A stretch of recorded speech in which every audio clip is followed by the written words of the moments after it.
Amid the boundless waters of the Pacific Ocean, more than 3,500 kilometers from the nearest inhabited land, lies an island that has become a symbol of humanity's deepest mysteries. Easter Island, or Rapa Nui as it is called by its native people, is one of the most isolated pieces of land on our planet. This volcanic rock, barely rising above the ocean depths, witnessed the birth of a unique culture, its flourishing, its tragic decline, and its remarkable rebirth. When European explorers first sighted the island on Easter Sunday in 1722, they could hardly believe their eyes. On a seemingly deserted shore stood hundreds of colossal stone statues, the Moai, gazing inland with an unfathomable expression. These monuments, created by unknown hands through unknown means, astonished the sailors with their scale and craftsmanship. Some rose over 10 meters tall and weighed more than 80 tons.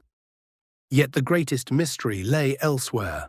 How could a people without metal tools, wheels, draft animals, or even sturdy timber have carved, transported, and erected such enormous figures on a remote island, seemingly devoid of resources?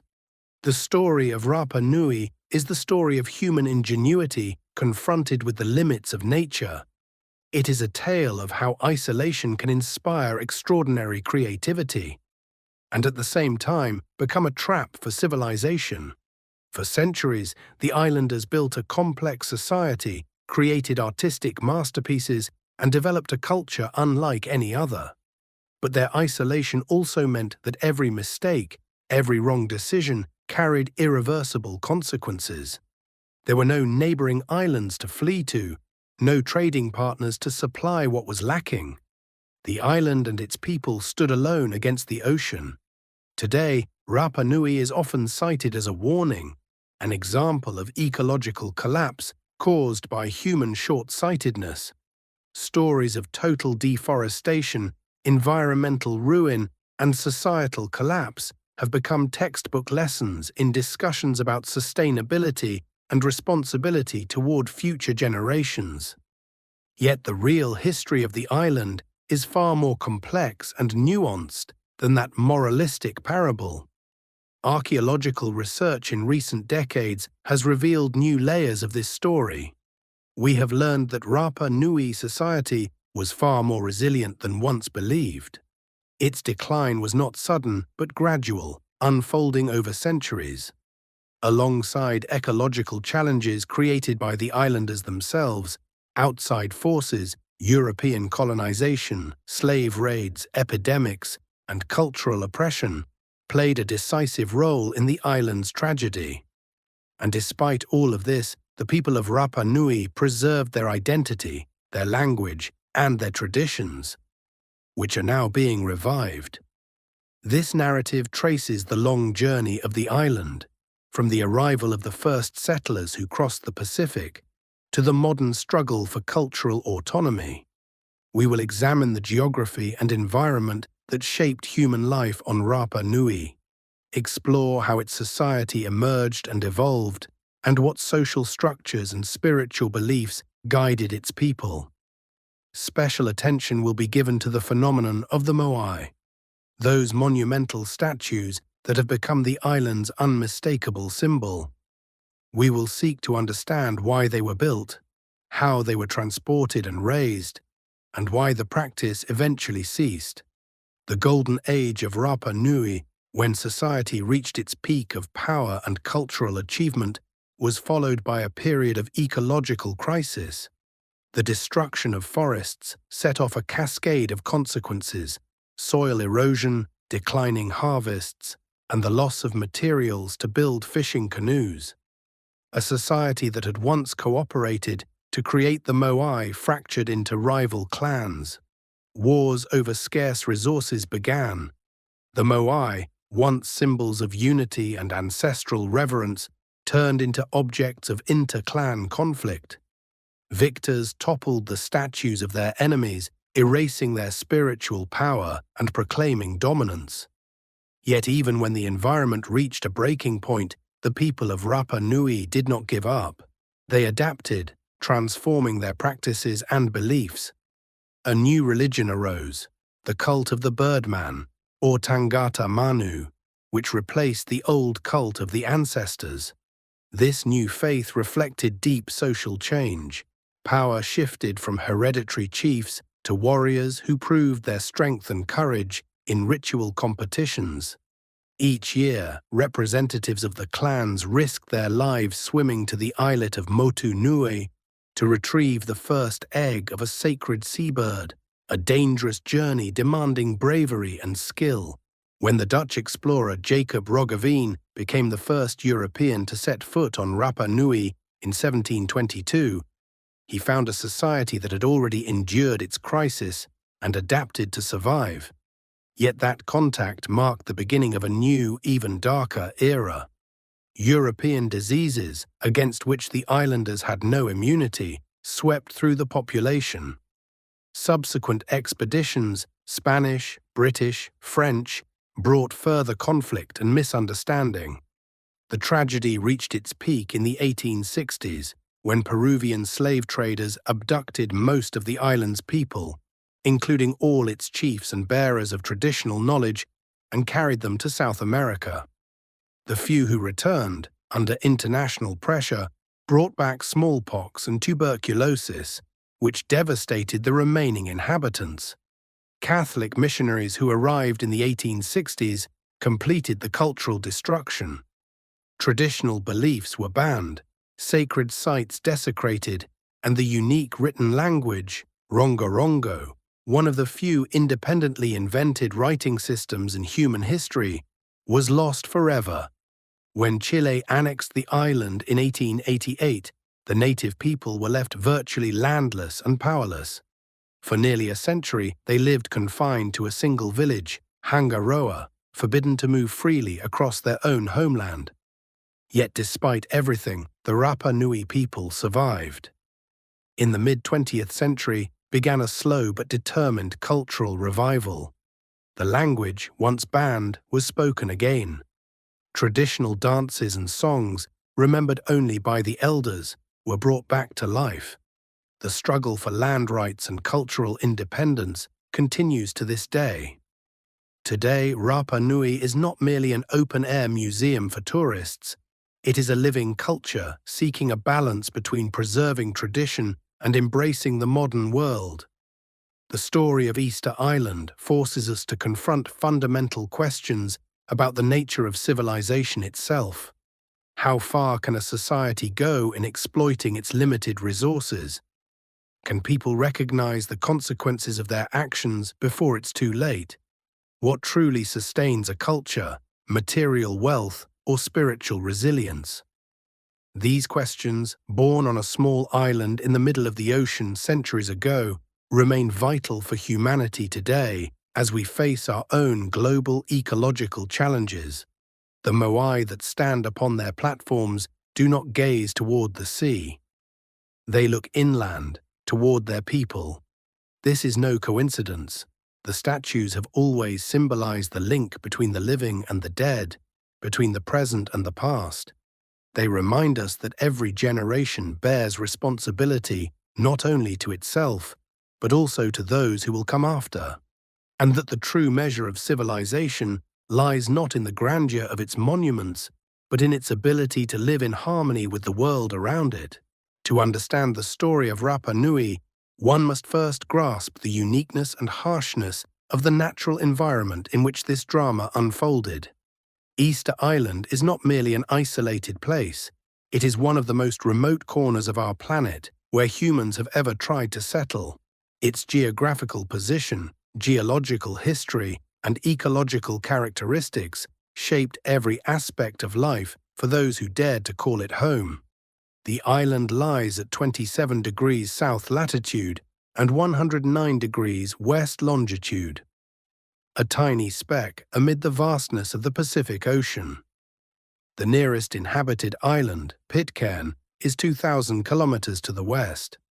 To the east, 3,700 kilometers away, lies the coast of Chile, to which the island now belongs administratively. Tahiti, the nearest major Polynesian center, is 4,000 kilometers to the northwest. This means that the seafarers who first reached Rapa Nui undertook one of the boldest voyages in human history, crossing thousands of kilometers of open ocean in wooden catamarans, guided only by stars, waves, and birds. The island itself is shaped like a triangle, with rounded corners and covers just 164 square kilometers, roughly the size of a small city. Its maximum length is 24 kilometers and its width 12.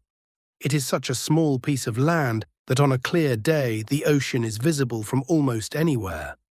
The coastline consists mostly of rocky cliffs where ocean waves ceaselessly crash against volcanic stone. Only a few small bays, most notably Anakina, offer relatively safe access to land. The geological history of Rapa Nui began about 3 million years ago when volcanic activity started on the ocean floor. The island was formed through a series of eruptions that created 3 main volcanoes located at the corners of the triangle we see today.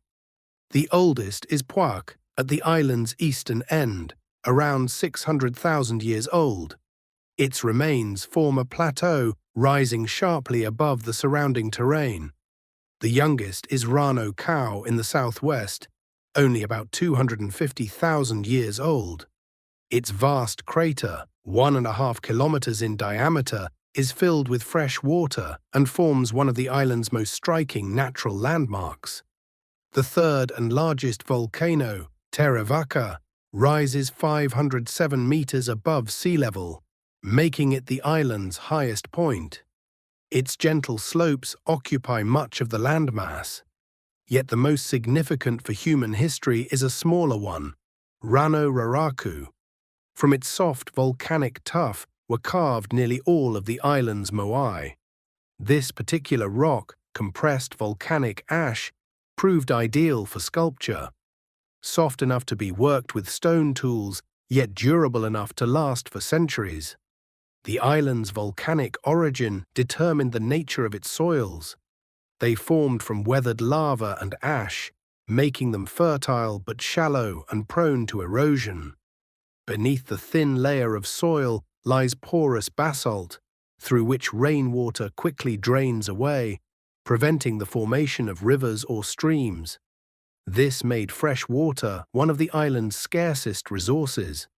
The only permanent sources were the crater lakes of Rano Kau and Rano Raraku, along with a few small coastal springs. Rapa Nui's climate is classified as subtropical oceanic.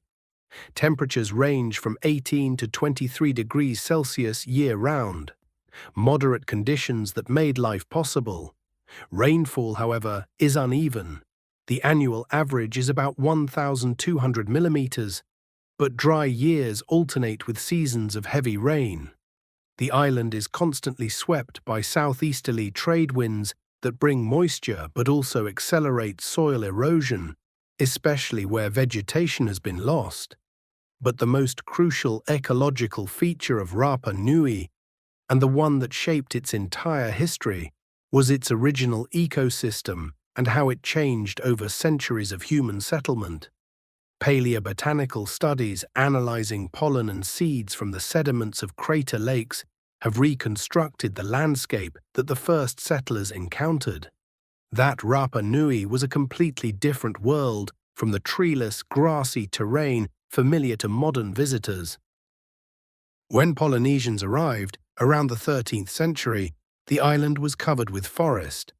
Not dense jungle, the island was too small and remote for such diversity, but a true woodland canopy composed of several endemic species of trees. The most important was the Chilean palm jubea, a close relative of today's wine palm. These trees could reach 20 meters in height and live for centuries. Their trunks provided strong timber, their leaves roofing material, and their fruits nutritious food. Pollen studies show that this palm dominated the island's ecosystem. Alongside the palms grew the toromiro tree, Sophora toromiro, a low, twisted leguminous tree with extremely hard, dense wood used by the Rapa Nui people to craft ceremonial objects. Another species, the mahout tree, Brusonetia papyrifera, supplied bark used to make tapa, the traditional Polynesian cloth-like material. Other smaller trees and shrubs formed a multi-layered forest ecosystem. This forest supported a far richer fauna than survived into historical times. At least 6 species of seabirds nested on the island, some in large colonies. These birds provided an important food source, both their meat and their eggs. Archaeological excavations of ancient middens reveal that bird bones made up a significant portion of early diet remains. Among them were albatrosses, boobies, terns, and other species that used the island as a breeding site during their transoceanic migrations. The surrounding waters teemed with fish, though species diversity was limited compared to other Polynesian islands. The cold Humboldt Current, which flows past the island, brings nutrient-rich waters but also lowers the temperature, reducing the number of tropical species. Nevertheless, tuna, dolphins, and other marine animals were accessible to those with boats capable of venturing into the open sea. Shoreline fishing was less productive because of the island's steep underwater slopes and lack of coral reefs or shallow lagoons. Yet this island, which seemed so abundant to its first settlers, concealed deep vulnerabilities. Its ecosystem had evolved over millions of years in complete isolation, without large mammals, humans, or many predators. Plants and animals had no defenses against new threats. Trees grew slowly. Jubea palms took decades to mature. Ground-nesting birds were defenseless against invasive species. The thin soils were easily washed away once vegetation disappeared. Moreover, the island was too small to sustain true diversity. There were no large mammals to provide protein, no mineral resources or metals, no stone suitable for high-quality tools, only volcanic basalt and obsidian. Every tool, every technology, every resource had to come from what the island itself could provide or be brought across the sea. The ocean was both opportunity and obstacle. On one hand, it offered fish, shellfish, and a route for travel. On the other, it was an endless barrier. Unlike the inhabitants of archipelagos such as Fiji or Hawaii, where neighboring islands are within sight and contact can be maintained, the Rapa Nui were completely cut off. If something went wrong, if crops failed, disease struck, or resources ran out, there was nowhere to turn for help, no one to send aid. This ecological isolation had cultural consequences as well. The technologies and knowledge brought by the first settlers were all the Rapa Nui possessed. If certain knowledge was lost, if the last master of a craft died, it vanished forever. There were no neighbors from whom it could be relearned. This made Rapa Nui society both highly innovative, forced to invent solutions to unique problems, and extremely vulnerable to the loss of cultural memory. It was within this setting, on a small, isolated, ecologically fragile island with limited resources, that the story we tell unfolded. Geography and ecology do not dictate destiny, but they set the boundaries within which choices can be made. For the first settlers, Rapa Nui, with its palm forests, abundant birds, and fish-filled seas, must have seemed like paradise, a new home where a flourishing society could rise. They could not foresee how quickly the balance of this fragile ecosystem might unravel. They could not imagine that the forests, which seemed endless, would one day vanish, or that the monuments they created to glorify their culture would help undermine the very foundations of their survival. Yet this was their land, their choice, their fate. And this story begins the moment the first canoes landed on the sands of Anakina, when humans first stepped onto the volcanic soil of the island that would become their home for centuries to come. The question of when exactly and from where the first people arrived on Rapa Nui has long been the subject of scientific debate and romantic speculation. For decades, researchers proposed the most diverse theories, from contact with ancient Egyptian civilization to tales of lost continents.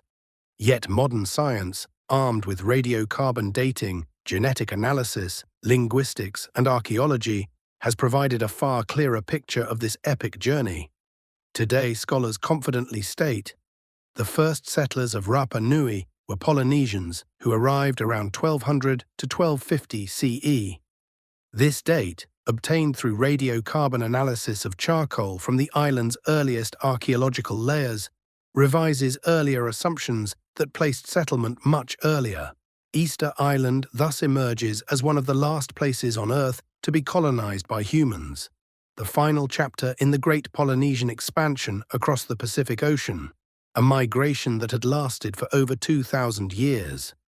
The Polynesian origin of Rapa Nui's inhabitants is supported by abundant evidence. Linguistic analysis shows that the Rapa Nui language belongs to the Eastern Polynesian group, closely related to the languages of the Marquesas Islands and Mangareva. Genetic studies of both modern and ancient islanders demonstrate an undeniable connection to other Polynesian peoples.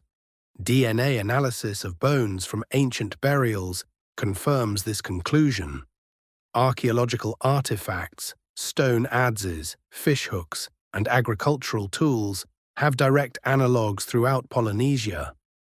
Yet even knowing that the settlers were Polynesian, one question remains. From which island or archipelago did they come? The nearest large Polynesian centers are the Marquesas Islands, some 4,000 kilometers to the northwest, and the Gambia Islands, Mangareva, about 2,600 kilometers to the west. Linguistic data suggest that the most likely points of origin were the Marquesas or Mangareva, perhaps with intermediate stops along the way. Imagine the scale of such a journey. Polynesian navigators would have had to cross at least 2,000 kilometers of open ocean in wooden double-hulled canoes, guided solely by celestial bodies, the direction of waves, the migration paths of birds, and other natural signs. They could not know for certain that land awaited them. Perhaps their voyage was an act of exploration, or perhaps they followed clues such as cloud formations on the horizon or the behavior of seabirds that hinted at the presence of land. Such voyages were no improvisation. Polynesians were among the greatest seafarers in human history, having colonized vast stretches of the Pacific centuries before Europeans dared to leave sight of their shores. Their canoes were technological marvels, twin hulls connected by a platform that ensured stability even in stormy seas. Sails woven from pandanus fiber allowed them to tack against the wind. Skilled navigators memorized the positions of hundreds of stars, understood the language of waves and currents, and read the weather in the movements of clouds and birds. Yet even for these masters of the ocean, the voyage to Rapa Nui was an extreme challenge. Unlike Western Polynesia, where islands form archipelagos that allow island hopping, the Eastern Pacific is an empty expanse. Easter Island is the most isolated point in all Polynesia. A navigational error meant death at sea. Currents and winds in this region could be unpredictable. And even if the voyage succeeded, the settlers could not know whether a return journey would ever be possible. Rapa Nui's oral tradition preserves the memory of this arrival in the legend of Hotu Matua, the legendary founding chief. According to the tale, recorded by missionaries and ethnographers in the 19th century, Hotu Matua was a ruler of a land called Marae Renga, or Hiva. Following a conflict with another chief, Oroi, or perhaps due to a natural disaster threatening to flood his homeland, Hotu Matua decided to seek a new home. The legend recounts that he first sent a scouting expedition led by 7 explorers to find a new island. These scouts discovered Rapa Nui and returned with news of a habitable land. Hotu Matua then assembled a great fleet of canoes, loaded with people, plants, animals, and everything needed to found a new colony and set sail. His wife, Vakai, was pregnant during the voyage and gave birth to their son just as the canoes reached the shores of Anakina Bay. Like most foundation myths, this story blends fragments of historical memory with symbolic elements. Modern researchers remain skeptical about the details, whether there was truly a single founding chief, whether colonization happened in one grand expedition or in several smaller waves over time. Yet the core of the legend aligns with archaeological evidence. The settlers came from Polynesia. They arrived by sea at Anakina Bay, and they brought with them plants and animals essential for survival. Anakina Bay was indeed the ideal place for a first settlement. It is one of the few points on the island with a sandy beach protected from harsh prevailing winds. A small stream of fresh water flows here to the sea, a rare resource on Rapa Nui. Fertile lands lie nearby, suitable for agriculture. Archaeological excavations at Anakina have uncovered some of the island's earliest traces of human habitation, confirming the traditional account. What then did the first settlers bring with them? Polynesian colonization was always a carefully planned endeavor. Navigators knew that a new land might lack the essentials for life, so they carried with them what scholars call a transported landscape, a set of plants and animals that allowed them to recreate their familiar environment. To Rapa Nui, they brought taro, a staple starchy crop, along with yam, sweet potato, kumara, banana, sugarcane, and bottle gourd. They brought chickens, the only domesticated animal that would thrive on the island. They may have attempted to bring pigs and dogs, traditional Polynesian animals, but these did not survive.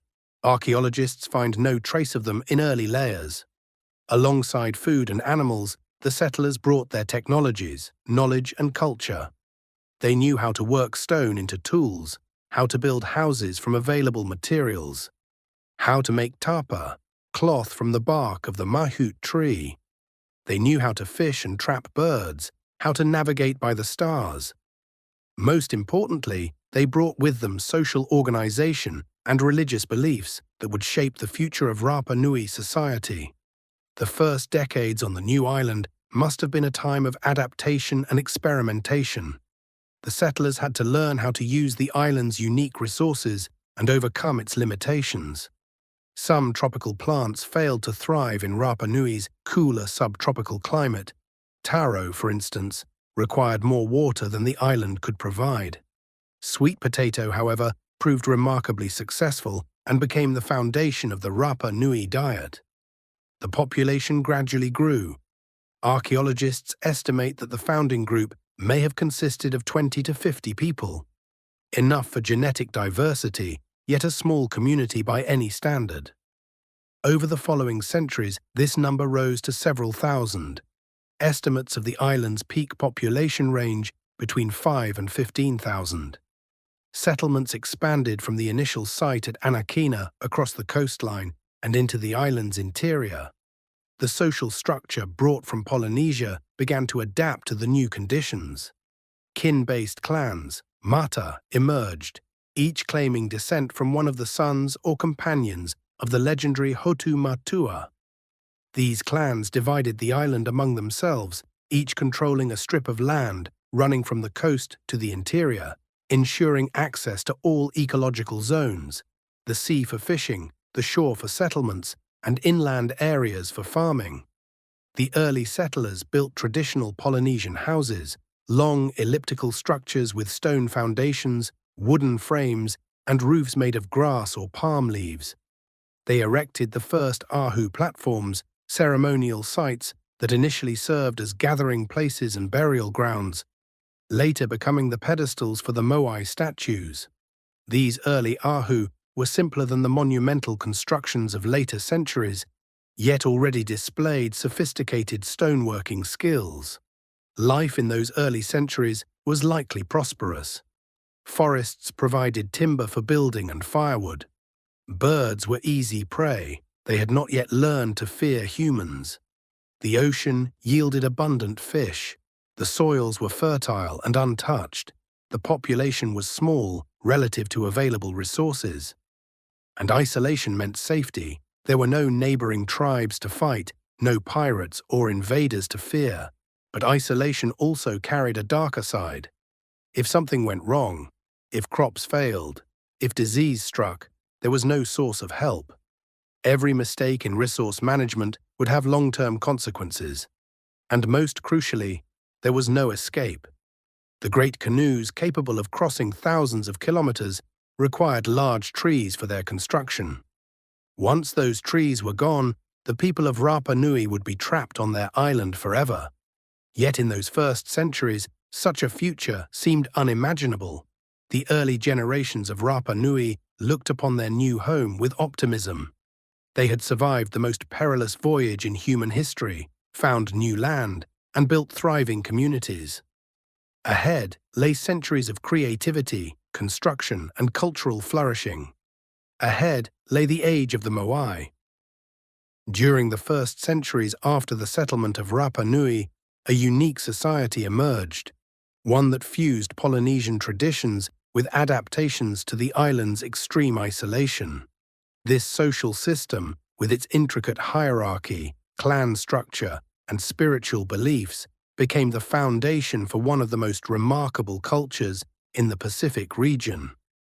It was this organization that made possible the creation of hundreds of monumental statues, the Moai, that would forever immortalize the island.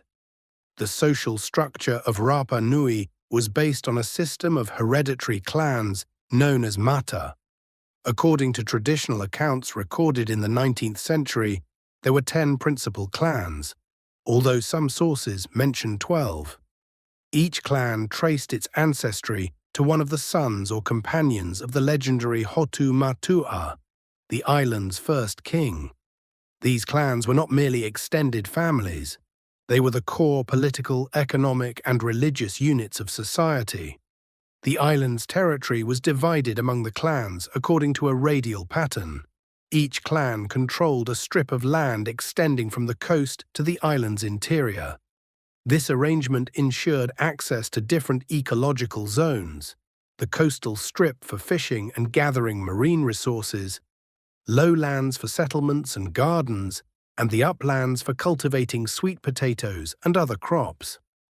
Some clans also controlled key resources, for example, access to the crater lakes of Rano Kau or Rano Raraku, the quarry from which the Moai stone was extracted. At the head of each clan stood an ariki, a chief whose title was inherited through primogeniture. These chiefs were not equal among themselves. A clear hierarchy existed, with one ariki holding the title Ariki Mau, the supreme chief, regarded as the direct descendant of Hotu Matua through the senior line. The Ariki Mau was not an absolute monarch in the European sense, but wielded great political and spiritual power. He was considered a mediator between the world of the living and the realm of gods and ancestors. His person was tapu, sacred and inviolable. Below the chiefs existed a class of Ariki Panga, junior nobles or lesser chiefs who governed subdivisions of the clans or carried out important administrative duties. Beneath them were the Mata Ato, specialists and experts, builders, carvers, navigators, and priests who possessed specialized knowledge. These individuals enjoyed high status, for their skills were essential to the functioning of society. The artisans who carved the moai, the engineers who built the ahu platforms, and the priests who performed rituals all belonged to this privileged class. The majority of the population were the urukarenga, ordinary members of the clans who farmed, fished, crafted tools, and carried out daily labor.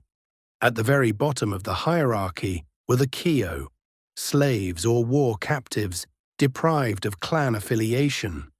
Yet slavery on Rapa Nui appears not to have been as harsh an institution as in other cultures.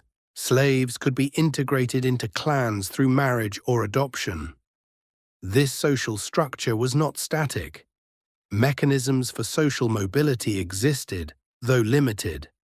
Outstanding warriors, artisans, or priests could rise in status. Marriages between clans created networks of alliances and mutual obligations. The system of primogeniture meant that younger sons of chiefs often founded new lines or subclans, which could later grow independent.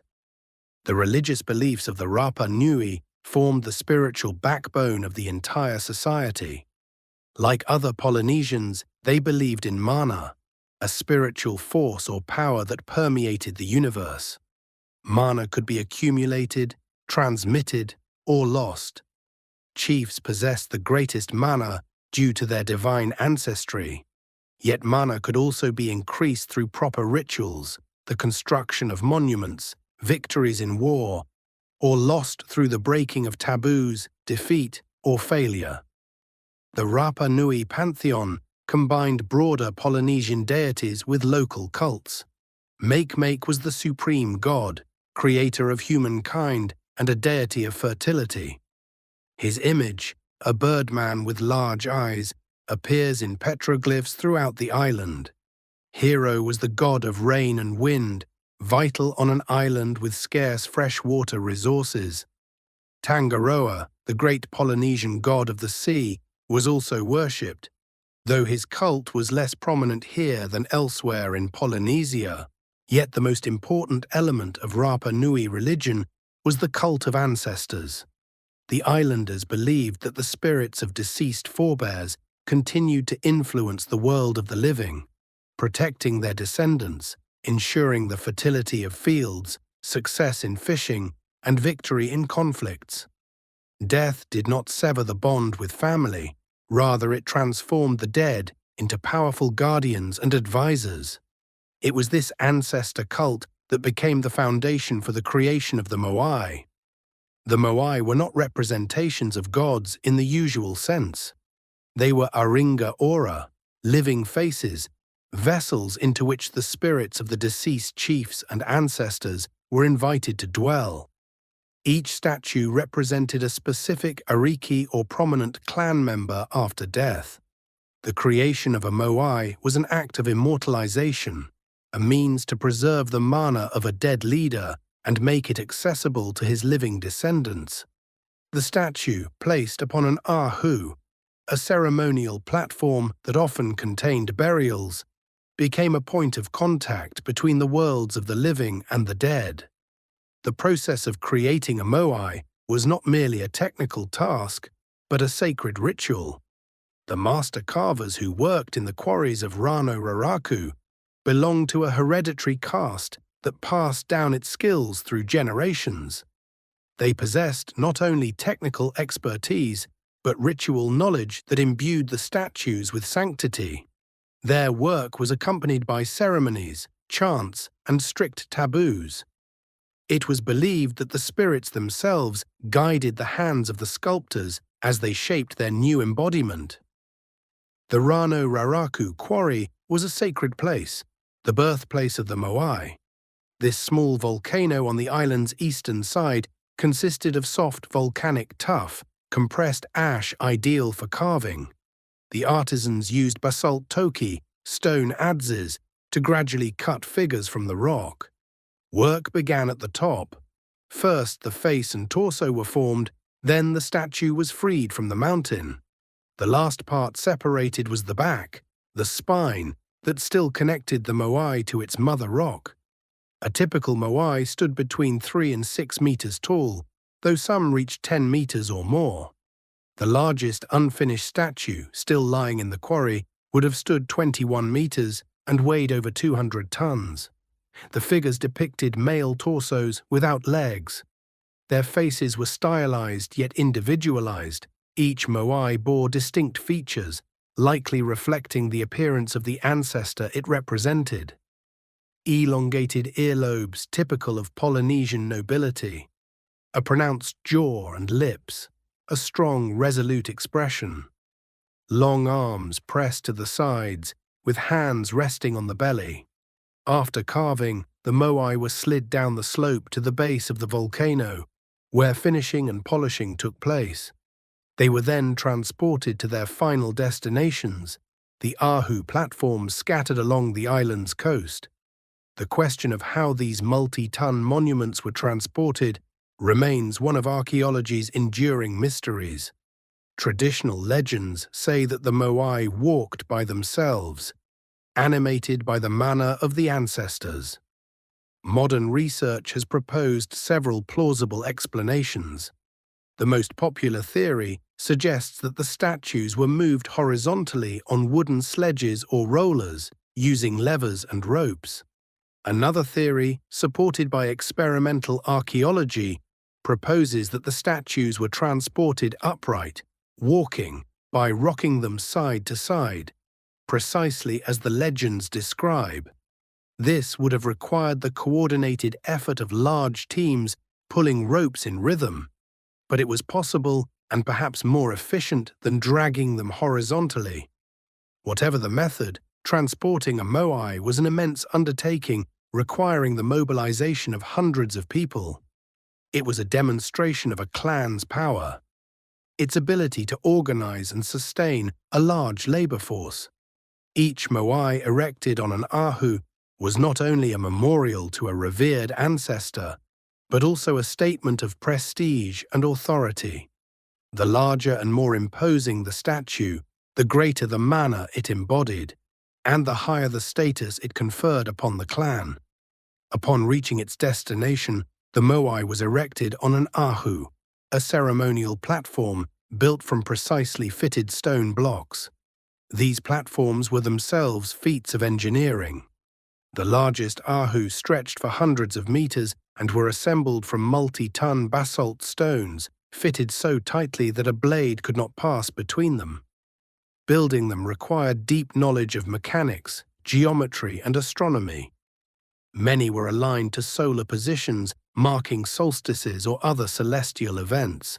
Once the moai was placed upon its platform, the final touches were added. A pukao, a cylindrical topknot made of red volcanic scoria from the quarry of Puna Pau, was placed on the head. These pukao, weighing several tons, symbolized the traditional hairstyle of Polynesian nobility, hair tied in a bun. Eyes were set into the sockets, crafted from white coral with pupils of obsidian or red scoria. At that moment, during the ceremony of opening the eyes, the spirit of the ancestor was believed to enter the statue, bringing it to life. The completed moai stood on its ahu with its back to the ocean, gazing inland toward the clan's territory. This orientation was deliberate. The statues watched over and blessed their people rather than facing the unknown sea. Around the ahu were burials, houses, and ceremonial spaces. These were the centers of social and spiritual life, places where the living and the dead met, where clan history was embodied in stone. Such a society, with its complex hierarchy, spiritual vision, and monumental art, could exist only under conditions of relative prosperity and stability. It required surplus resources to free part of the population from food production for statue construction. It required efficient organization to mobilize large groups for collective projects. And it required an ideology powerful enough to inspire people to devote immense effort to creating these stone giants. For several centuries, Rapa Nui had all of this. The golden age of the moai had begun. The period between the 13th and 15th centuries marked the era of the greatest cultural and social flourishing of Rapa Nui. It was during these centuries that hundreds of monumental statues were created, works that would forever define the island's image in the world's consciousness. This was a time when society functioned at the height of its organizational power, when clans competed in the grandeur of their moai, and when each generation sought to surpass the achievements of the previous one. The golden age of the moai was an age of ambition, creativity, and collective accomplishment, feats that seem astonishing even by modern standards. Archaeological evidence indicates that intensive moai construction began around the 13th century and continued until the mid to late 17th century, though the peak of activity came in the 15th century. During these centuries, more than 900 moai were carved, of which about 300 were successfully transported and erected on ahu platforms across the island. The rest remain in various stages of completion, some still attached to the mother rock in the quarries of Rano Raraku, others abandoned along transportation routes, and some lying at the foot of the volcano, waiting for a time that never came. The size and complexity of the moai steadily increased. The earliest statues, dating from the 13th century, were relatively modest, 2 to 3 meters tall, with simpler detailing. But with each passing generation, the standards rose. The moai became taller, heavier, and more refined in their craftsmanship. By the 15th century, a typical statue stood 4 to 6 meters tall and weighed 20 to 30 tons. The largest of those successfully erected reached 10 meters in height and weighed over 80 tons. Even these giants pale beside some of the unfinished projects. In the Rano Raraku quarry lies a colossal statue known as El Gigante, the giant. Had it been completed and raised, it would have stood 21 meters tall and weighed about 250 tons. It is the largest moai ever begun, and its existence poses an intriguing question. Was it truly intended to be completed and transported, or was it a project of hubris that exceeded the technological capabilities of its creators? Or perhaps it was left unfinished due to a sudden shift in circumstances that brought the entire moai building industry to an abrupt end. Rano Raraku had become a true industrial zone of the prehistoric world.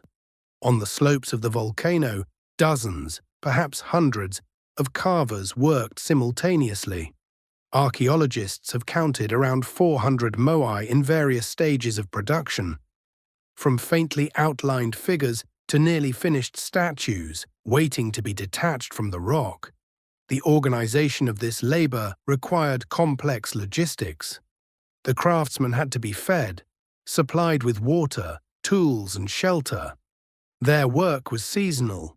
During the rainy months, the quarry became inaccessible due to erosion and the danger of landslides. Carving a single medium-sized moai required roughly a year of work by a small team of 5 to 15 master sculptors. They used toki, basalt adzes, to methodically chip away at the volcanic tuff, slowly revealing the statue within. It was grueling work, demanding not only physical endurance, but also precision and artistic vision. Every moai was unique, with its own facial features, proportions, and details. The sculptors had to visualize the completed figure inside the stone and gradually release it from its rocky prison. When carving was finished, the most difficult phase began: transportation. The journey from Rano Raraku to the most distant Ahu on the opposite side of the island spanned more than 20 kilometers of rugged terrain. Modern experiments have shown that moving a moai weighing 30 tons would have required a team of at least 70 to 80 people using wooden sleds and ropes. The alternative walking method, rocking the statue upright from side to side, might have required fewer workers, but demanded extraordinary coordination and skill. The roads used for transporting the moai can still be seen on the island. They were not paved highways, but rather cleared paths 3 to 5 meters wide, with the largest stones removed and the worst uneven spots leveled. Some of the abandoned statues still lie along these ancient routes, silent witnesses to the drama that unfolded centuries ago. Why were they left behind? Perhaps the ropes snapped and the statue fell. Perhaps the workforce was called away due to a crisis. Perhaps the clan that commissioned it lost power or the resources to finish the project. The arrival of a moai at its destination was a moment of immense social significance. It was the triumph of a clan, a public display of its strength and devotion to its ancestors. The ceremonies of raising a moai on its ahu lasted for days, accompanied by feasts, dances, chants, and rituals. The entire clan, from the highest ariki to the simplest farmer, took part in the celebration. Other clans sent representatives to pay their respects and at the same time to assess their rival. The ahu platforms themselves evolved alongside the moai, becoming more elaborate and monumental. The most impressive was Ahu Tongariki, the largest on the island, capable of holding up to 15 statues at once. It stretched over 200 meters in length, and the stone blocks used in its construction weighed thousands of tons in total. Building such a structure required no less effort than carving the statues themselves.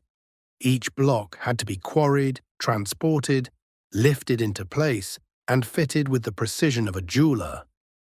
Many ahu were oriented according to astronomical alignments. Some were positioned so that at the summer or winter solstice, the sun would rise or set directly along the line of the statues. Others marked the equinoxes or the positions of certain stars. This reveals that the Rapa Nui possessed sophisticated astronomical knowledge, which they integrated into their sacred architecture. Celestial cycles were woven into the rhythm of religious and agricultural life. The time for planting sweet potatoes, the time for ceremonies, the season for collecting seabird eggs, all were determined by the heavens.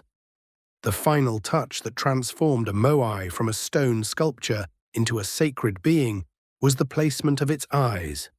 Coral sclerae with pupils of red scoria or black obsidian were set into the sockets during a special ceremony. At that moment, the statue came alive. The spirit of the ancestor entered its new body. The eyes gave the moai an intense, almost haunting gaze. Most of these eyes did not survive. They were destroyed during later conflicts or lost to time. Only a few have been recovered by archaeologists and are now displayed in the island's museum. With eyes in place and a red pukao, the cylindrical topknot of scoria, on its head, the moai gazed inland toward the clan's lands with an expression of calm authority and protection. They were not idols of worship in the direct sense. The Rapa Nui did not pray to them. Rather, the moai represented the presence of the ancestors among the living, conduits through which the mana of deceased chiefs continued to influence the world. They blessed the fields, ensured abundant harvests, protected against enemies, and upheld social order. But the moai were not only religious symbols, they were also expressions of status and prestige, instruments of inter-clan competition. If one clan raised a 5-meter statue, the neighboring clan aspired to erect a 6-meter one.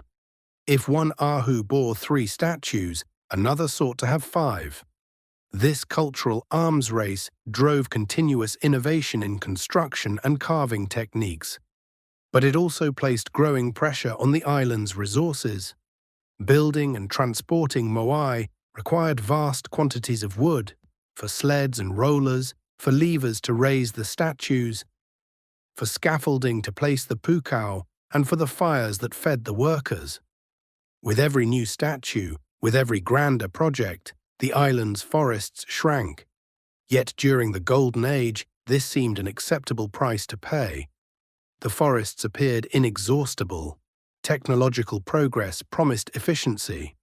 Society stood at the peak of its power. The island's population at this time, according to archaeological estimates, reached its maximum, between 7,000 and 12,000 people, though exact numbers remain debated. This placed considerable strain on the limited resources of the island, but for the moment the system held. Fertile volcanic soils yielded good harvests of sweet potatoes, the Rapa Nui staple crop. Chickens provided protein. The ocean supplied fish and shellfish. Birds, though becoming scarcer, still nested on the island's cliffs. social organization functioned effectively. Despite rivalry, the clans maintained a balance of power through networks of mutual obligations, marriage alliances, and ritualized exchanges. The supreme Ariki Mao provided a measure of centralization, though his authority rested more on prestige and spiritual mana than on coercion. Conflicts between clans were usually resolved through negotiation, compensation, or ritualized contests. Rapa Nui culture in this era was extraordinarily rich. Alongside the monumental moai, there were other forms of art. Petroglyphs, images carved into rock surfaces, covered the island's cliffs and lava fields. They depicted birdmen, human figures, vulvas, symbols of fertility, canoes, fish, birds, and geometric motifs. Some were part of religious ceremonies, others commemorated significant events, still others may have been expressions of personal creativity. Wood carving, too, reached a high level of sophistication. Though most wooden artifacts have not survived due to the humid climate, those that remain reveal exceptional craftsmanship. Ancestral figures, ceremonial paddles, breast ornaments, all carved from Toromiro wood or other hardwoods, often inlaid with obsidian or bone.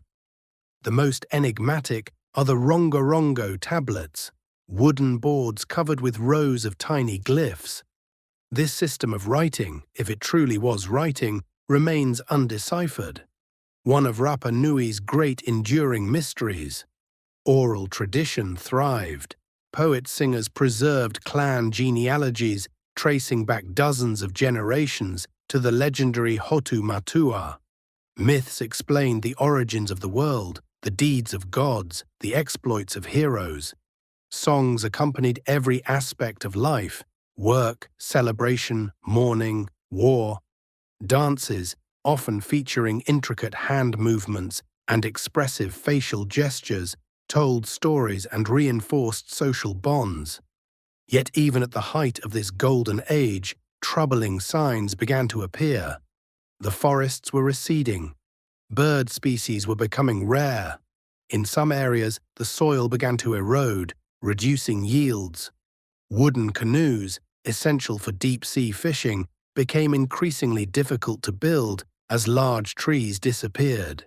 These changes were gradual, almost invisible within a single lifetime, but they accumulated, pushing Rapa Nui toward a critical threshold, a point where a system that seemed unshakable would begin to crumble. The golden age of the Moai was drawing to its end, though the islanders did not yet know it. The transition from the golden age to the period of crisis on Rapa Nui was not a sudden cataclysm.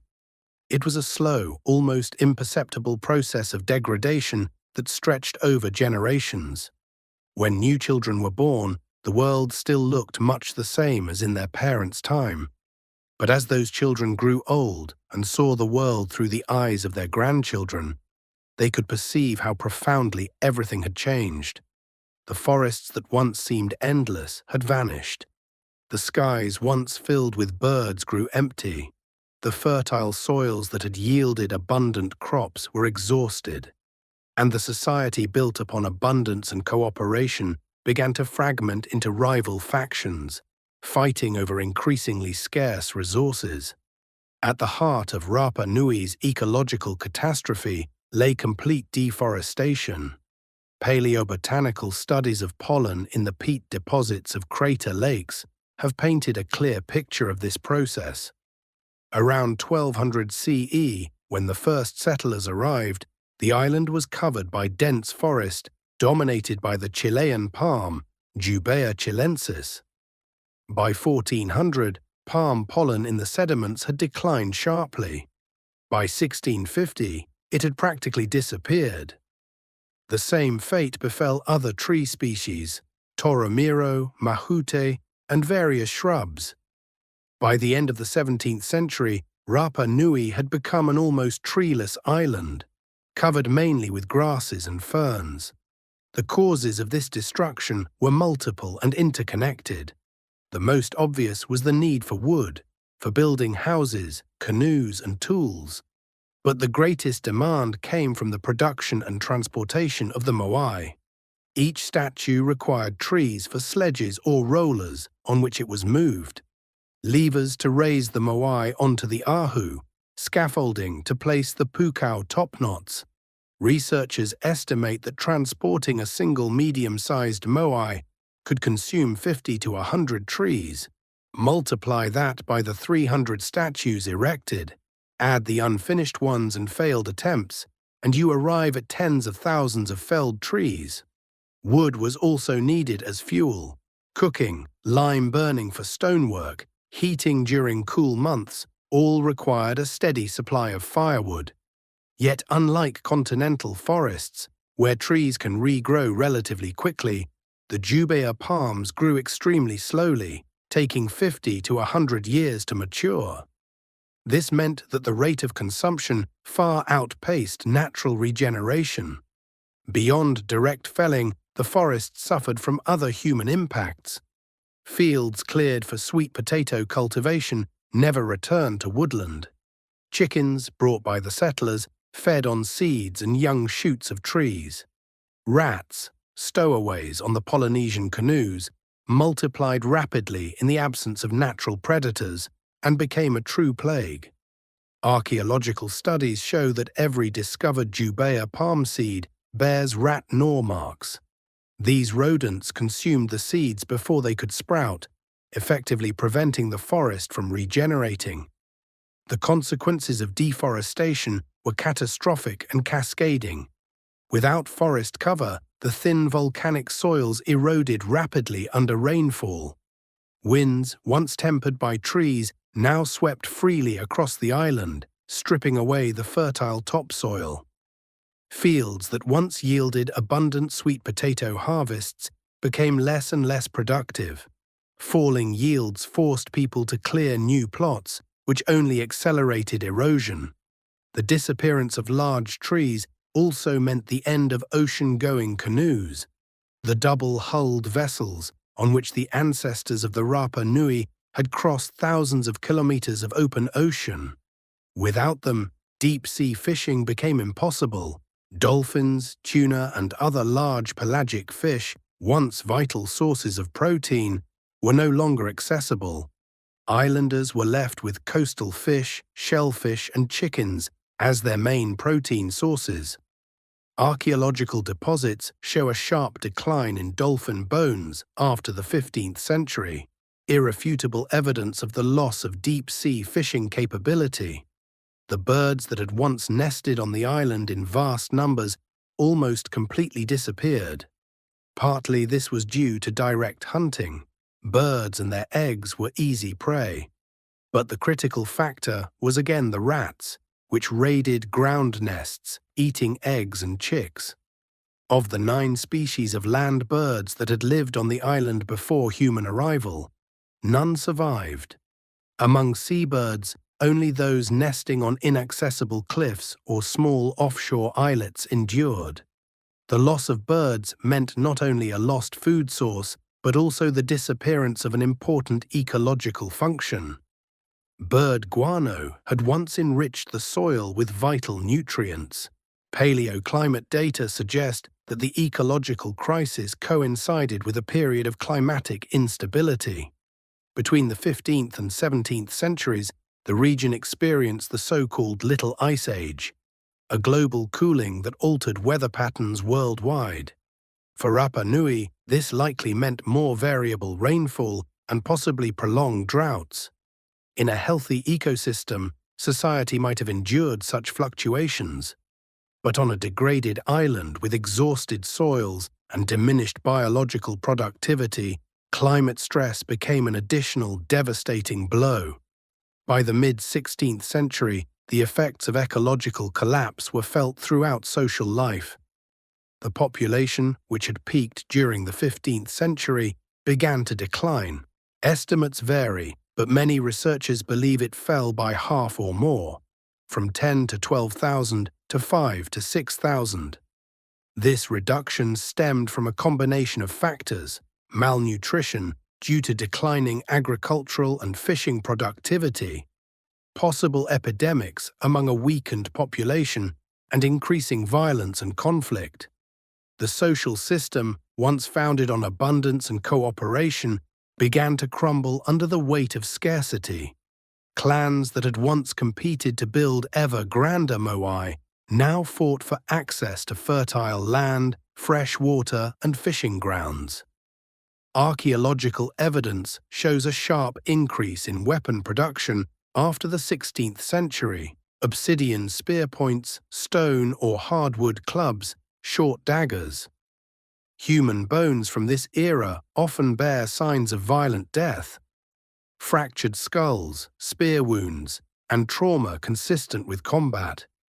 Changes in settlement patterns are particularly telling. Whereas most people had once lived along the coast near ahu and fishing areas, they now increasingly moved inland, building fortified settlements atop hills. Archaeologists have found remains of defensive structures, stone walls, watchtowers, narrow sheltered entrances. Some caves were converted into hideouts or last refugees. These traces testify to an atmosphere of fear and distrust that had gripped the island. The moai themselves became casualties of this social breakdown. During a period researchers call the Moai Wars, or Huri Moai, the overturning of the statues, victorious clans toppled the statues of their enemies. Moai were thrown from their ahu, face down, a symbolic act meant to destroy the mana of the enemy's ancestors.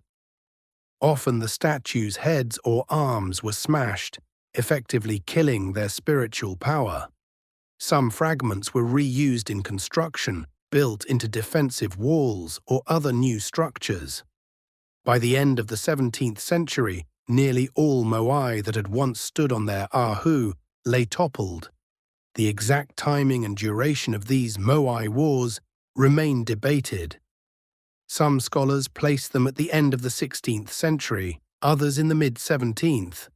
It may have happened not all at once, but in waves over decades. What is certain is that by the time Europeans first sighted the island in 1722, most statues already lay fallen. Jacob Roggeveen and his crew saw a few still standing, but later visitors found an island strewn with toppled giants. As the old order collapsed, new forms of social and religious organization arose.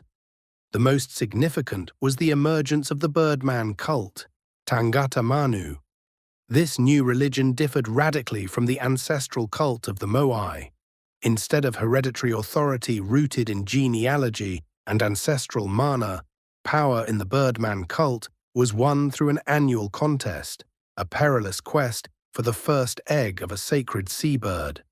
The ceremonies of the Birdman cult centered on the ceremonial village of Orongo, perched on the rim of the Rano Kau crater. Each spring, representatives of the island's clans gathered there for the competition. Each clan nominated a champion, the Hopu Manu, or Birdman's servant. His task was to descend the steep cliffs of Orongo, swim across the shark-infested ocean to the rocky islet of Motu Nui, find the first egg of the sooty tern, Manu Tara, and return it safely to his patron. The journey was extraordinarily dangerous. The cliffs of Orongo are sheer and slippery. The sea between the island and Motu Nui, though only about a kilometre wide, teems with sharks and treacherous currents. Motu Nui's rocks are sharp and exposed. Competitors waited there for weeks until the birds laid their eggs, surviving in caves, eating fish and birds. Many perished, falling from cliffs, drowning, mauled by sharks, or dying of thirst and exhaustion. The clan whose representative returned first with an egg won immense prestige. The man who had sponsored the Hopu, usually the clan's Ariki chief, became the Tangata Manu, the Birdman, for the following year. His clan received special privileges: the best lands, a larger share of harvests, political dominance. The birdman himself became tapu, sacred and untouchable. His head was shaved, his body painted red and black, and he lived apart from society, believed to embody the mana of the god Make. This new religious system reflected the profound transformation of Rapa Nui society. Power was no longer inherited by birth, but earned through bravery, risk, and physical prowess. It was a religion of warriors rather than priests, one that demanded no colossal monuments and did not exhaust the island's dwindling resources. It was an adaptation to a new reality, a reality of scarcity, conflict, and survival. The petroglyphs at Orongo testify to the centrality of this cult. Thousands of carvings depict birdmen, beings with human bodies and bird heads, etched into the rocks surrounding the ceremonial village. There are also images of eggs, birds, and the god Make. These carvings accumulated over decades, perhaps centuries, with each generation adding its own marks to the sacred landscape. Some are intricate and refined, others are simple and schematic, yet all bear witness to the ritual's importance in Rapa Nui's darkest age. By the late 17th century, Rapa Nui had become a profoundly altered world compared to the island of the Golden Age. The forests were gone, leaving a bare, windswept landscape. The moai lay toppled, their eyes gouged out, their pukao scattered. The population had dwindled and split into warring factions. The old order, based on ancestor worship and hereditary rule, had collapsed.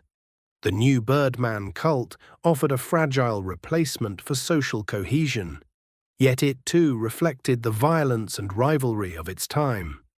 And yet, even in this age of crisis, the people of Rapa Nui displayed remarkable resilience. They adapted to new realities, finding ways to survive on a degraded island.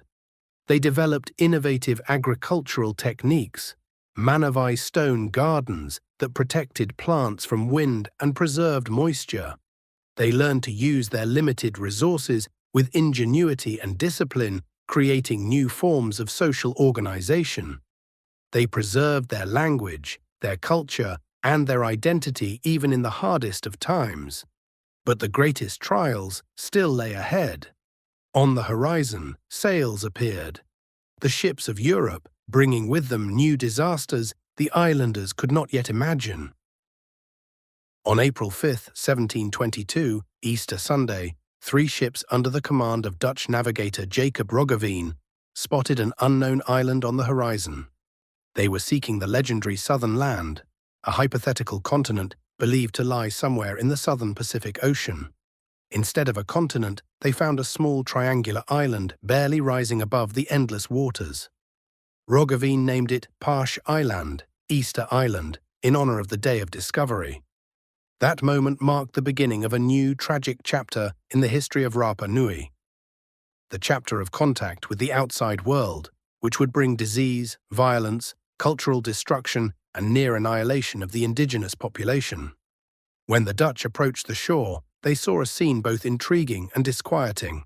The island appeared nearly treeless, covered with yellowed grass under a pitiless sun. Yet along the coast stood dozens of gigantic stone statues, some over 10 meters tall.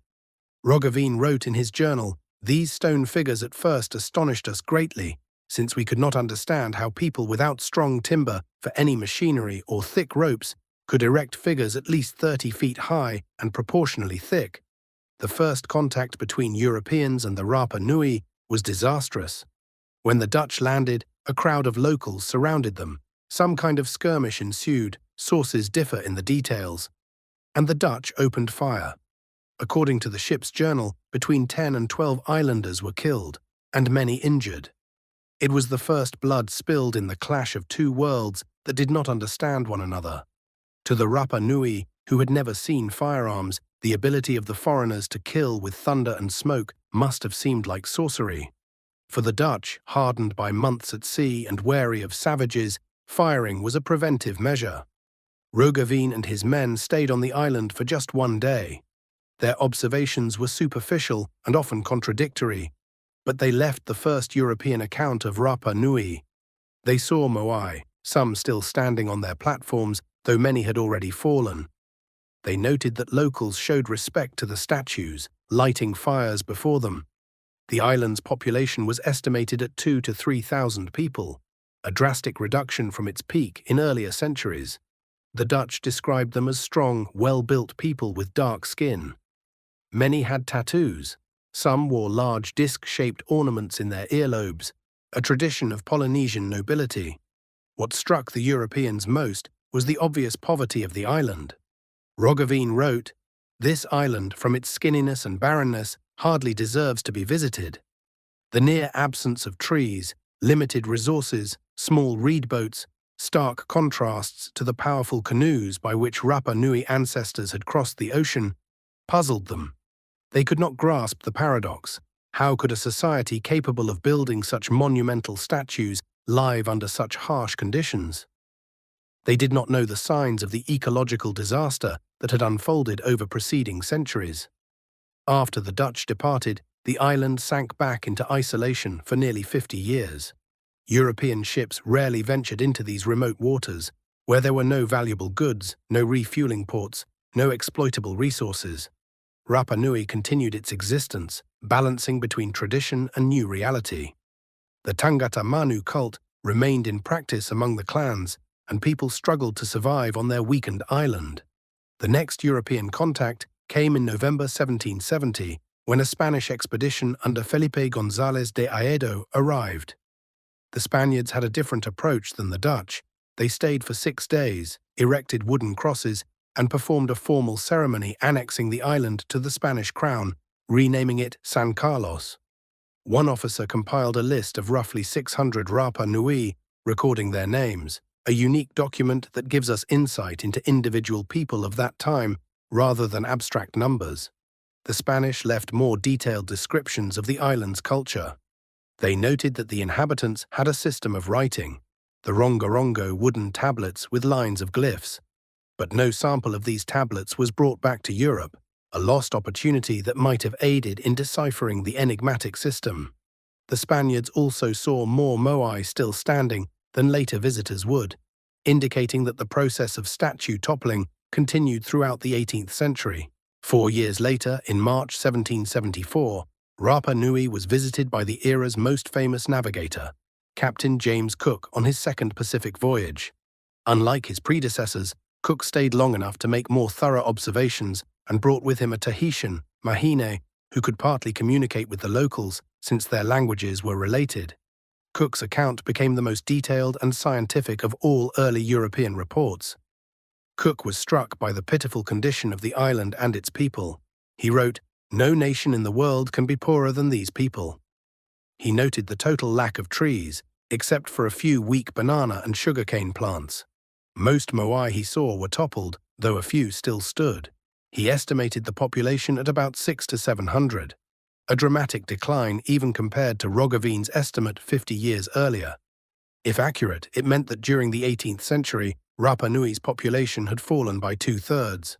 Cook observed signs of chronic malnutrition among the people. They appeared emaciated, many suffered from skin diseases. Food was scarce, primarily sweet potato, chicken and sugarcane. Fish seemed rare, confirming the loss of ocean-going fishing due to the absence of large boats. Perhaps the most telling fact, the islanders repeatedly stole everything they could from Cook's ship. Not valuable goods, but simple iron nails, scraps of cloth, even one of the sailors' hats. This desperate need for any material was evidence of the depth of deprivation on the island. The next visitor was the French explorer Jean-François de la Pérouse in April 1786. The French stayed only 12 hours, but left valuable observations and the first detailed map of the island. La Pérouse noted that no moai remained standing, all had been toppled. He also described intensive cultivation. The entire island was divided into small garden plots, protected by stone walls from wind.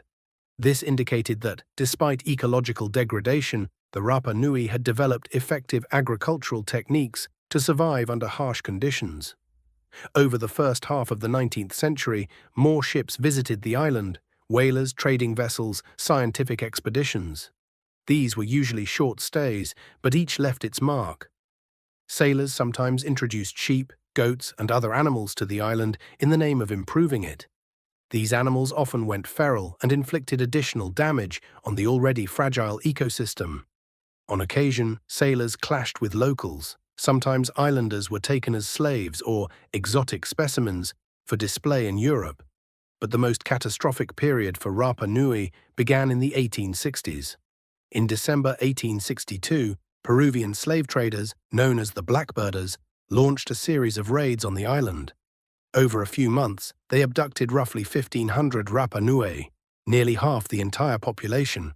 The goal was to use them as slave labor in the guano mines of the Chincha Islands off the Peruvian coast, where seabird droppings were harvested for fertilizer and exported to Europe. Conditions in the guano mines were hellish. The slaves labored 12 to 14 hours a day under a scorching sun, extracting and loading guano, an activity accompanied by acrid ammonia fumes. Food was minimal, medical care absent, punishments harsh.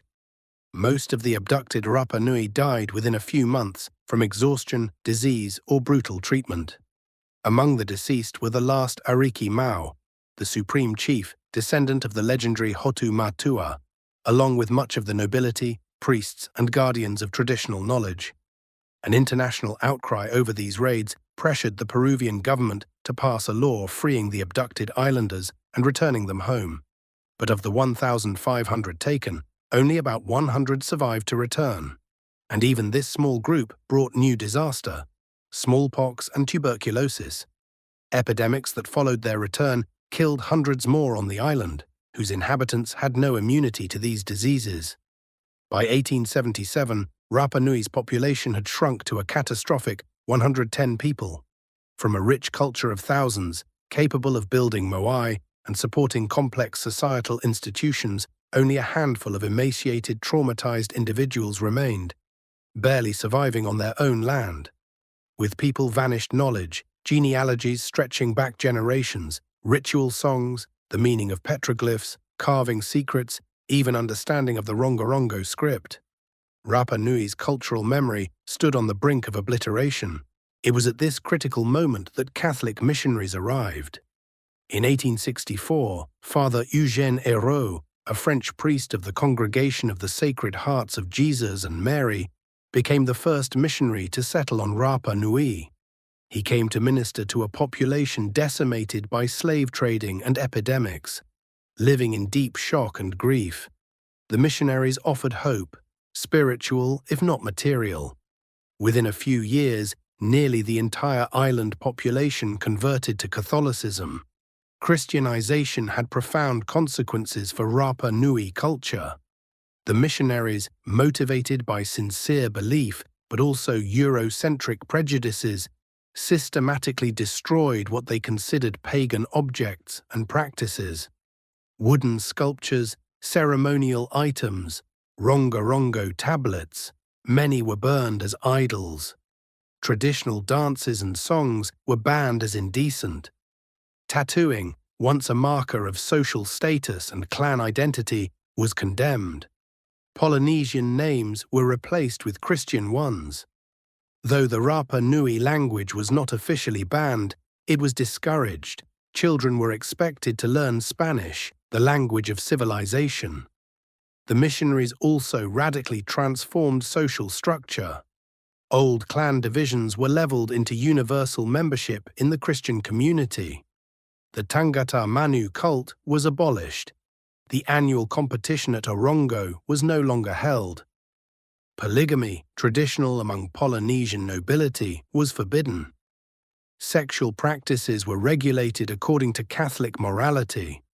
In a single generation, the way of life held for centuries was transformed. Yet the missionaries also played a protective role. They documented the language, recorded legends, though often through a Christian lens, provided medical care, and defended islanders from some of the worst abuses by traders and adventurers. Father Hippolyte Roussel, who arrived in 1866, compiled the first dictionary of the Rapa Nui language, and recorded many traditional narratives. Without these records, flawed as they may be, we would know far less about the island's pre-contact culture. By the late 1860s, Rapa Nui had become a radically changed place. The population had shrunk to critical numbers. Traditional culture was nearly destroyed by demographic collapse and cultural violence.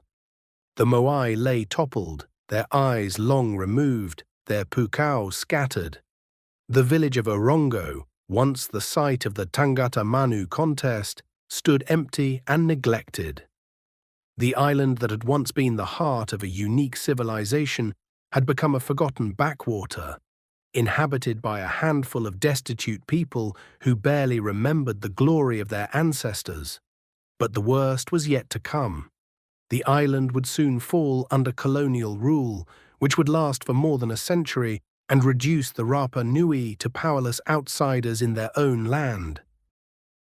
The final decades of the 19th century and the opening years of the 20th marked the deepest humiliation for the people of Rapa Nui. The island, already scarred by ecological collapse, interclan wars, slave raids, and epidemics, now fell under colonial domination that stripped the indigenous inhabitants of all rights to their own land. This period, when Rapa Nui became in effect a vast open-air prison, left wounds in the collective memory of the people, wounds that have never fully healed. After the arrival of the first missionaries in 1864, Christianization advanced rapidly. Father Araud and his successors found fertile ground among a population traumatized by recent disasters. The traditional religion had failed to protect the Rapa Nui from slave traders, had not stopped the epidemics, and had not saved their chiefs or wise men. In this atmosphere of despair, Christianity offered a new hope, the promise of salvation, if not in this world, then in the next. By 1868, virtually the entire population of the island had been baptized. The church became the new center of social life, replacing the old clans and ritual centers. The missionaries imposed a strict regime. Sunday Mass was compulsory. Children attended schools where they were taught catechism, reading, and writing, but in Spanish, not in their native tongue. Traditional practices were systematically eradicated. Tattooing, once a marker of clan identity and social rank, was now condemned as a sign of paganism. Young people were forbidden to receive new tattoos, and those who already had them were pressured to keep them hidden beneath clothing. Traditional dances, such as haka haka and ula ula, with their expressive movements and erotic overtones, were banned as indecent and sinful. Particularly tragic was the fate of the Rongorongo tablets, a unique system of writing that had developed on the island independently of any outside influence. The missionaries saw in these tablets pagan rituals and magical symbols. Many were burned during campaigns to eradicate idolatry. Others were used as building material or fuel. One board, according to accounts, even served as a spool for winding thread. By the time scholars realized the value of these artifacts, most had been destroyed. Today, only 25 authentic Rongorongo tablets survive in museums around the world, and none can be read with certainty. But the missionaries were not the only external force transforming the island. In the 1860s, traders and adventurers began arriving on Rapa Nui, seeing opportunities for profit. Jean-Baptiste Dutroux-Bornier, a French sailor and adventurer, came to the island in 1868 together with merchant John Brander. They had an ambitious plan to turn the island into a vast sheep ranch, using its seemingly limitless pastures to raise flocks whose wool could be sold on world markets. Dutroux-Bornier established a de facto dictatorship. He proclaimed himself King of Rapa Nui, married a local woman of noble descent to legitimize his rule, and began systematic exploitation of the island and its people. He brought in hundreds of sheep and goats, which multiplied quickly. The animals grazed unchecked, destroying what remained of the island's vegetation and worsening soil erosion. The Rapa Nui were forced to work as shepherds, shearers, and builders, essentially an unpaid labor force on their own land. Conflict between Dutroux-Bornier and the missionaries was inevitable. The missionaries, despite their cultural imperialism, at least saw in the Rapa Nui souls to be saved. Dutroux-Bornier saw only laborers. When the missionaries protested his worst abuses, he responded with violence and intimidation. In 1871, he organized the deportation of about 168 islanders to Tahiti and Mangareva, supposedly for their own good, but in reality to rid himself of those he viewed as troublesome. These exiles, torn from their homeland, mostly never returned.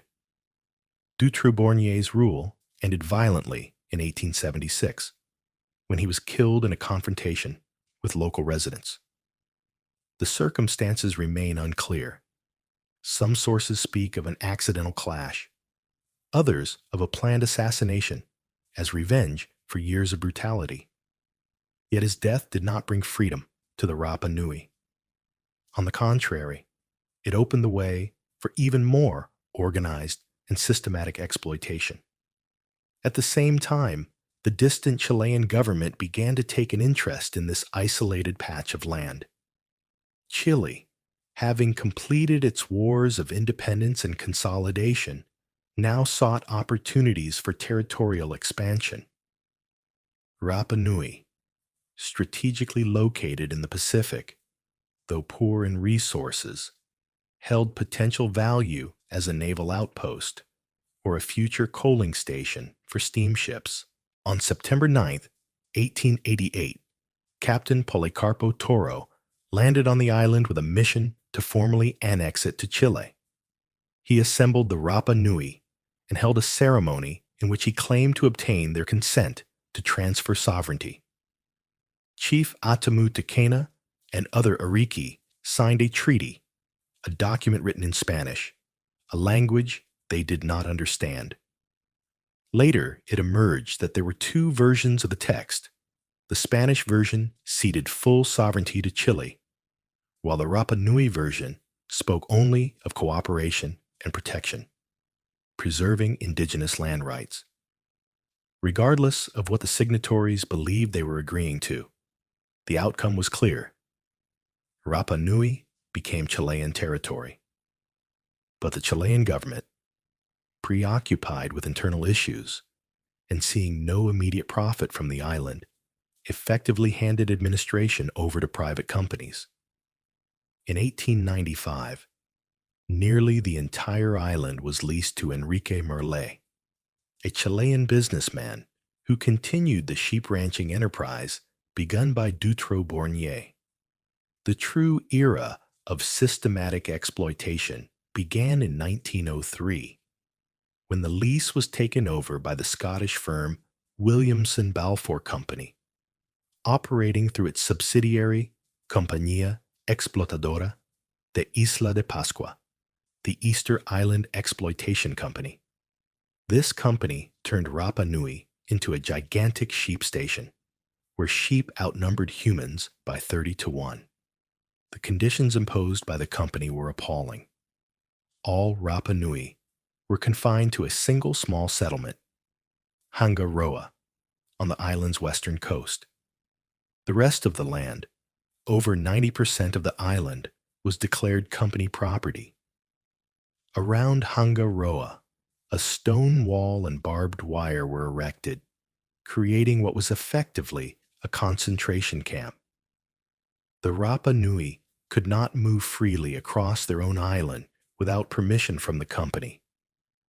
They were forbidden to visit sacred sites, Ahu, ancestral caves, all of which now lay on private property. The indigenous people were reduced to unpaid or miserably paid laborers. Men worked as shepherds, shearers, repairmen. Women served as cooks, laundresses, and seamstresses for company staff. Payment was often made not in money, but in coupons, redeemable only at the company store, where prices were inflated, a classic system of debt slavery. Any protest was met with threats, physical punishment, or deprivation of even meager rations. Living conditions in Hangaroa were dreadful. Overcrowding, unsanitary conditions, and malnutrition led to high mortality, especially among children. Tuberculosis, syphilis, and other diseases ravaged the population. Medical assistance was minimal. One doctor for the entire island, often absent. Education was limited to a basic school teaching reading and writing, exclusively in Spanish. The Rapa Nui language, though not officially banned, was discouraged and gradually pushed out of public life. Particularly tragic was the treatment of cultural heritage. Sacred Ahu platforms were used as sheep pens or quarried for stone. The moai that had already been toppled continued to deteriorate or were buried. Petroglyphs were eroded or destroyed by grazing animals.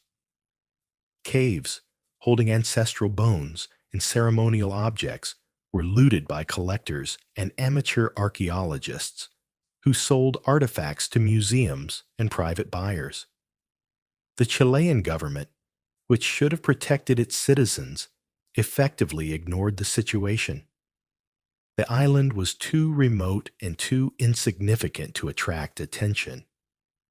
A few naval officers visiting Rapa Nui sent reports describing the appalling conditions, but these were routinely ignored.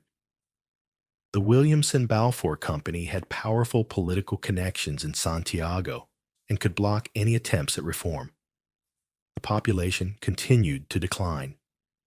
At the time of annexation in 1888, there were about 150 Rapa Nui. By 1877, only 111 remained, the lowest point in the island's demographic history. The threat of complete extinction was real. Genetic diversity dwindled critically. Most modern Rapa Nui can trace their ancestry to a small group of survivors from this period. And yet, even in these darkest circumstances, the Rapa Nui did not surrender. They preserved their language, singing ancestral songs in secret, out of sight of overseers. They kept alive memories of a glorious past, telling legends to their children. They preserved knowledge of genealogies, sacred sites, the meaning of the moai. Elder women secretly taught younger ones the crafts of weaving, carving, and making ornaments. Men instructed their sons in reading the ocean, interpreting the stars, finding fishing grounds, knowledge reaching back millennia to the first Polynesian navigators. The Catholic Church, despite its role in eradicating traditional culture, paradoxically became an instrument of partial preservation. The church was the only place where the Rapa Nui could legally gather and sing, even if the songs were hymns rather than ancestral chants.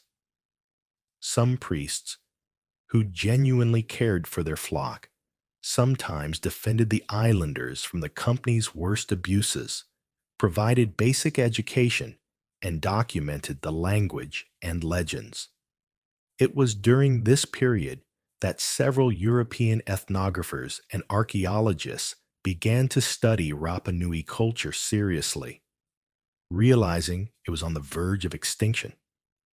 Catherine Routledge, a British researcher, spent a year and a half on the island, 1914-1915, and recorded the testimonies of the last people who remembered pre-contact times.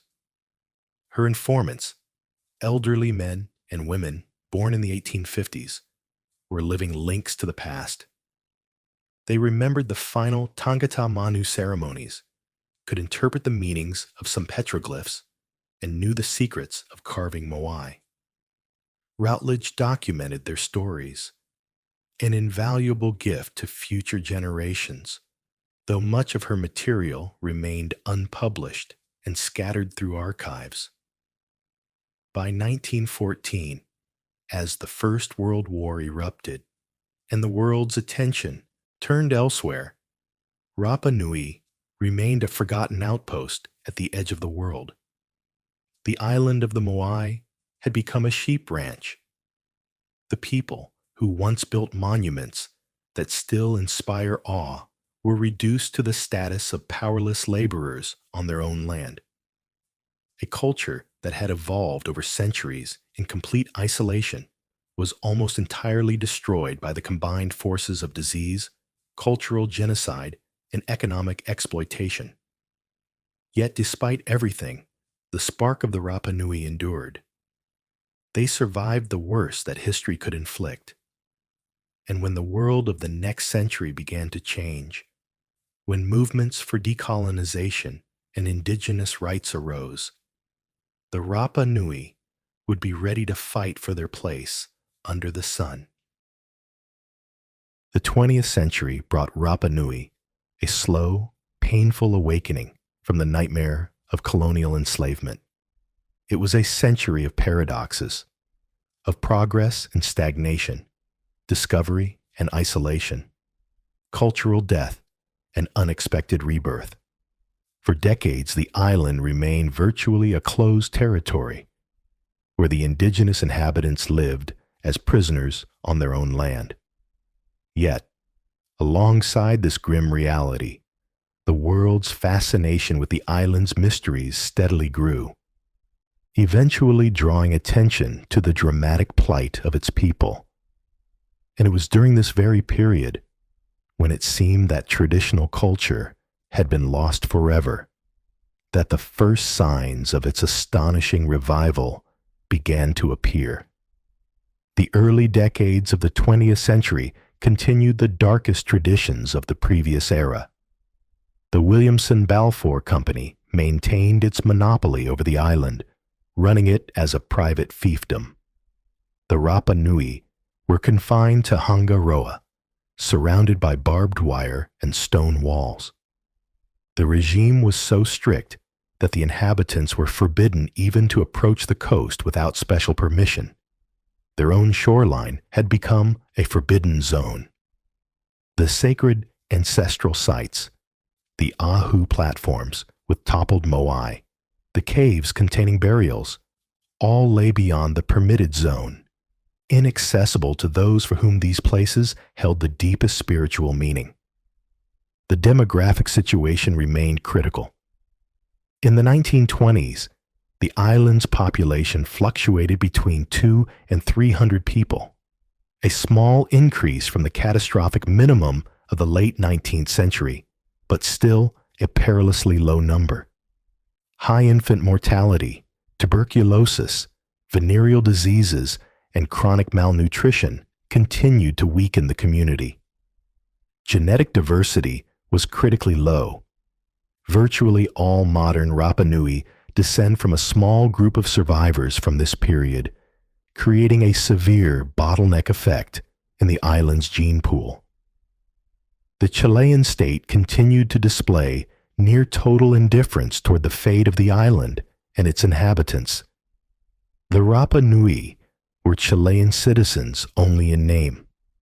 They had no right to vote, no freedom of movement, and no access to mainland education or health care.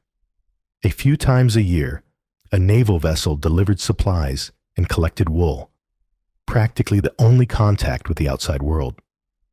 The Rapa Nui lived in a state of suspended existence, neither free nor formally enslaved, forgotten at the edge of the world. This situation led to the first organized resistance. In July 1914, a group of Rapa Nui, led by Daniel Maria Tive and other leaders, rose in revolt against the company. The rebels seized warehouses of food, weapons, and ammunition, took company personnel hostage, and issued demands: the abolition of forced labor, the right to move freely around the island, fair payment for work, and recognition of land rights. The uprising lasted several days before a Chilean naval ship arrived. The leaders were arrested and taken to the mainland, where some spent years in prison. Although the rebellion was crushed, it drew attention to the condition of the Rapa Nui. For the first time, the Chilean press widely reported on the prison island in the Pacific. A few progressive politicians raised the issue in Congress, but real change came slowly. The Williamson Balfour Company retained its lease until 1953, when the Chilean Navy finally took direct control of the island. Yet even then, little changed in the daily lives of the Rapa Nui. The barbed wire surrounding Hangaroa remained in place for decades. Parallel to this miserable existence, a very different story was unfolding. The story of scientific discovery and the romanticization of Rapa Nui in the global imagination. The island's mysteries, its colossal statues, undeciphered script, and ecological collapse captivated scholars and the public alike. Throughout the first half of the 20th century, several scientific expeditions visited the island, each adding new pieces to the puzzle of Rapa Nui's history. The Franco-Belgian expedition of 1934-1935, led by Alfred Métraux, carried out systematic ethnographic and archaeological research. Métraux recorded hundreds of pages of interviews with elders, documented what remained of traditional culture, and compiled detailed catalogs of archaeological sites.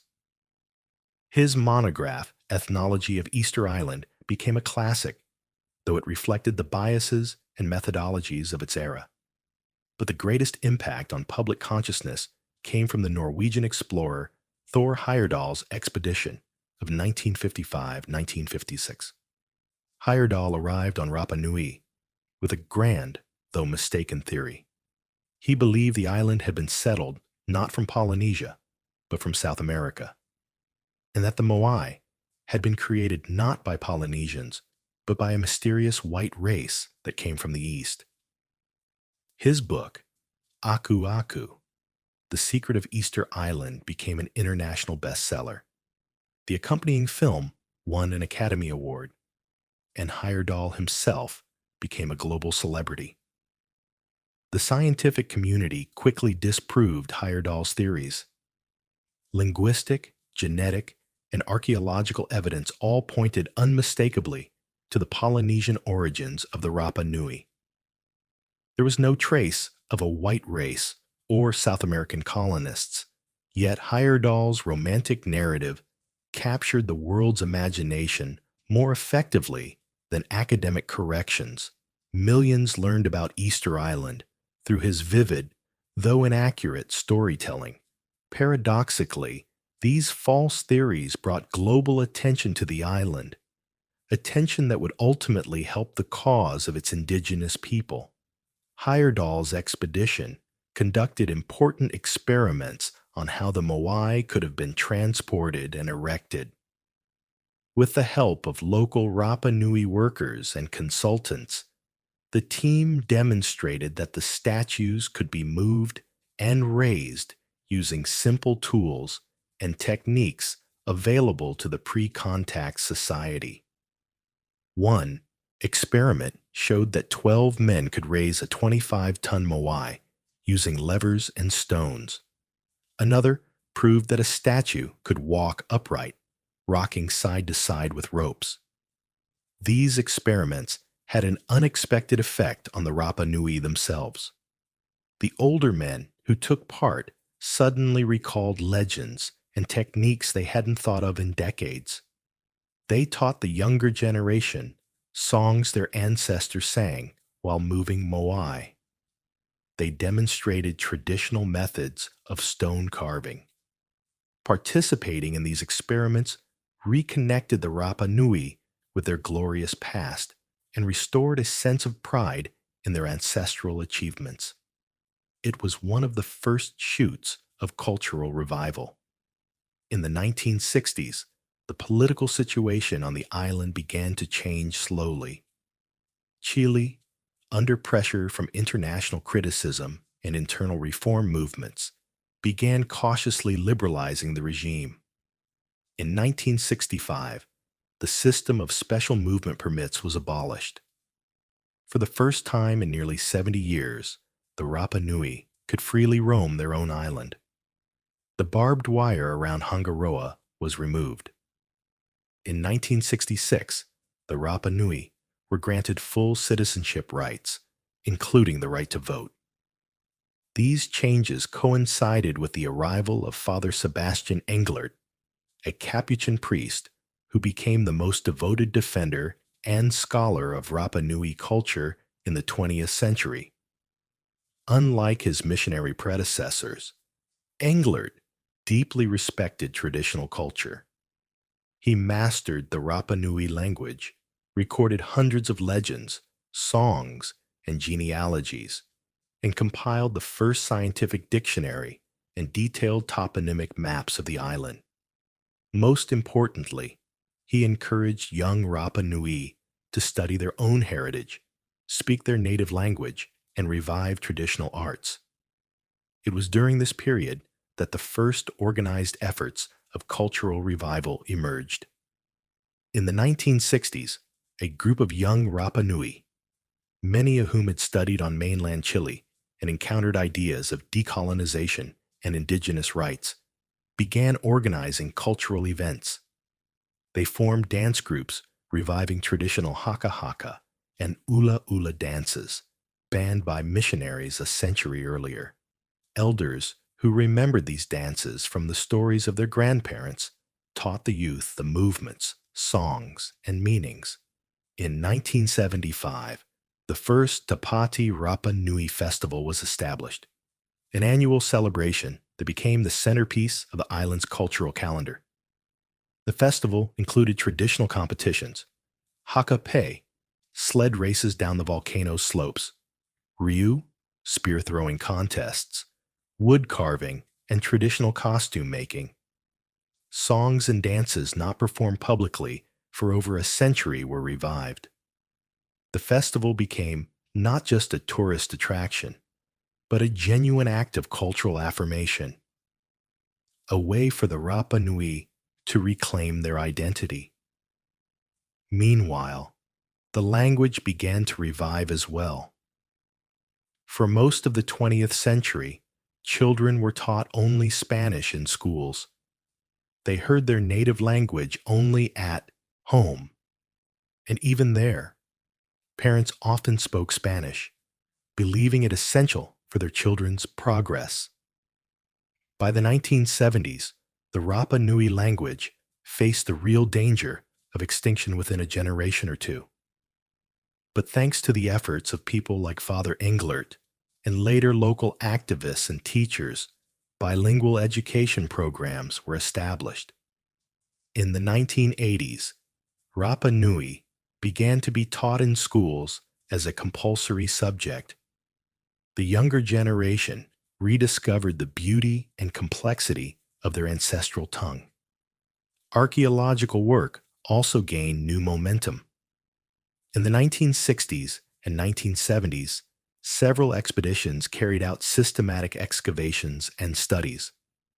One of the most spectacular projects was the restoration of Ahu platforms and the re-erection of toppled moai.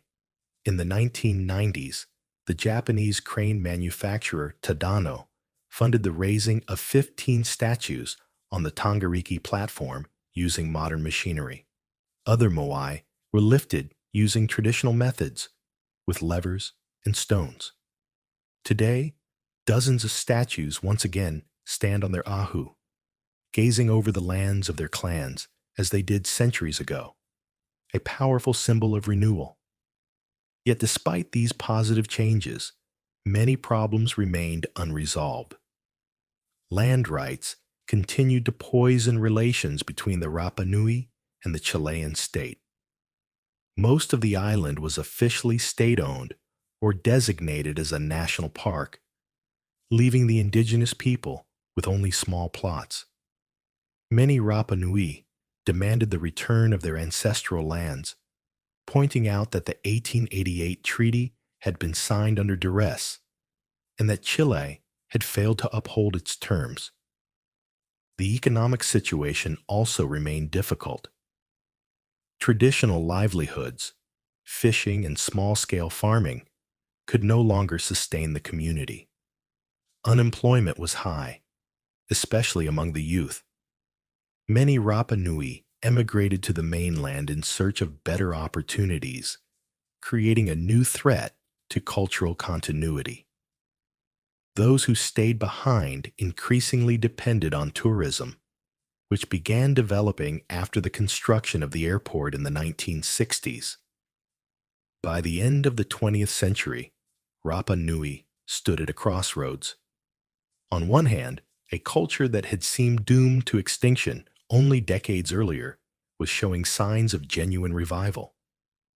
The language, dances, and traditional arts were thriving once more. The younger generation of Rapa Nui took pride in their identity, studied their ancestors' history, and fought for their rights. On the other hand, the forces of modernization, globalization, and mass tourism posed new dangers. How could authentic culture survive when hundreds of thousands of tourists visited the island every year? How could sacred sites be protected from commercialization? How could economic growth be achieved without sacrificing cultural identity? These questions remained unanswered as the 20th century drew to a close. But one thing was undeniable: the Rapa Nui people had survived. Despite ecological catastrophe, interclan wars, slavery, epidemics, cultural genocide, and economic exploitation, they endured. And not only endured, but began to rebuild their unique culture, reclaim their voice, and demand their rightful place in the modern world. The Moai once again stood on their ahu, watching over their people. And the people, in turn, looked back, drawing strength from the stone of their ancestors to fight for their future. The last 50 years have been a period of the most dramatic transformations in the recent history of Rapa Nui. The island, which for a century existed in a state of almost complete isolation and colonial oppression, suddenly found itself at the center of global attention. Tourism transformed the economy, changed the landscape, created new opportunities and new threats. The struggle for indigenous peoples' rights that swept across the world in the last decades of the 20th century resonated on this remote island as well. The Rapa Nui began to organize, demanding autonomy, the return of lands, and recognition of their cultural rights. But the path to true decolonization has proven complex, contradictory, and still unfinished. The real turning point in the island's modern history came in the 1960s with the construction of Mataveri Airport. Before that, the only way to reach Rapa Nui was a multi-day journey by ship from the Chilean port of Valparaiso. Difficult, expensive, and rare. In 1967, when the airport began accepting regular flights, the island suddenly became accessible. Initially, planes arrived once every few weeks. By the 1990s, several times a week. In the 21st century, daily or even multiple times a day during peak season. The impact of tourism on Rapa Nui is hard to overstate. In the 1960s, the island was visited by a few hundred tourists per year. By the 1980s, several thousand. By the beginning of the 21st century, tens of thousands. In 2019, before the COVID-19 pandemic, the island was visited by over 116,000 tourists, with an indigenous population of about 7 to 8,000. This meant that on any given day, there were more tourists on the island than local residents. Such pressure created enormous challenges for the infrastructure, ecology, and social fabric of the community. Economically, tourism became both a blessing and a curse. On one hand, it created jobs, hotels, restaurants, transportation services, guides, souvenir sellers. Many Rapa Nui were able to stay on the island and earn a living instead of emigrating to the mainland. Traditional arts, wood and stone carving, jewelry making, found a new market. Cultural presentations, dances, and music became sources of income, and at the same time, ways to preserve traditions. On the other hand, tourism brought new problems. Land and housing prices skyrocketed, displacing many Rapa Nui from their traditional areas. Mainland Chileans and even foreigners began buying up real estate, opening hotels and restaurants, pushing out local entrepreneurs. A two-tier economy emerged, where large profits went to external investors, while Rapa Nui often remained in low-paying jobs. Culture risked turning into a commodity, a spectacle for tourists, devoid of true meaning. The ecological impact of mass tourism was devastating. The island, which had already experienced one ecological catastrophe centuries ago, now faced a new one. Water has always been scarce on Rapa Nui. Rainwater quickly seeps through the porous volcanic rock, not forming surface rivers. Now, hundreds of thousands of tourists, hotels, and restaurants consumed water faster than natural sources could replenish. Groundwater levels fell, threatening the salinization of freshwater lenses. The waste problem became critical. The island lacks sufficient facilities for waste processing. Most garbage is taken to a huge landfill that continues to expand, contaminating soils and groundwater. Plastic waste accumulates, partially ending up in the ocean. Emissions from generators, which provide most of the island's electricity, pollute the air. Tourists walking on archaeological sites gradually destroy them. Petroglyphs are worn away under millions of souls. Moai are damaged by illegal attempts to climb them for selfies. These problems provoked the Rapa Nui into active action. Throughout the 1980s and 1990s, a series of community organizations emerged fighting for indigenous rights. The Consejo de Ancianos, Council of Elders, became the voice of traditional authority. The Parlamento Rapa Nui, created in 2001, united representatives of various clans to coordinate political demands. These organizations put forward clear demands: the return of ancestral lands, recognition of the right to self-determination, control over migration to the island, and protection of cultural heritage. The land issue remains the most acute conflict between the Rapa Nui and the Chilean state. Under Chilean law, most of the island belongs to the state or is declared part of Rapa Nui National Park. The Rapa Nui argue that these lands were illegally seized and must be returned. They refer to the Treaty of 1888, asserting that their ancestors never transferred sovereignty over the land, but only agreed to a Chilean protectorate.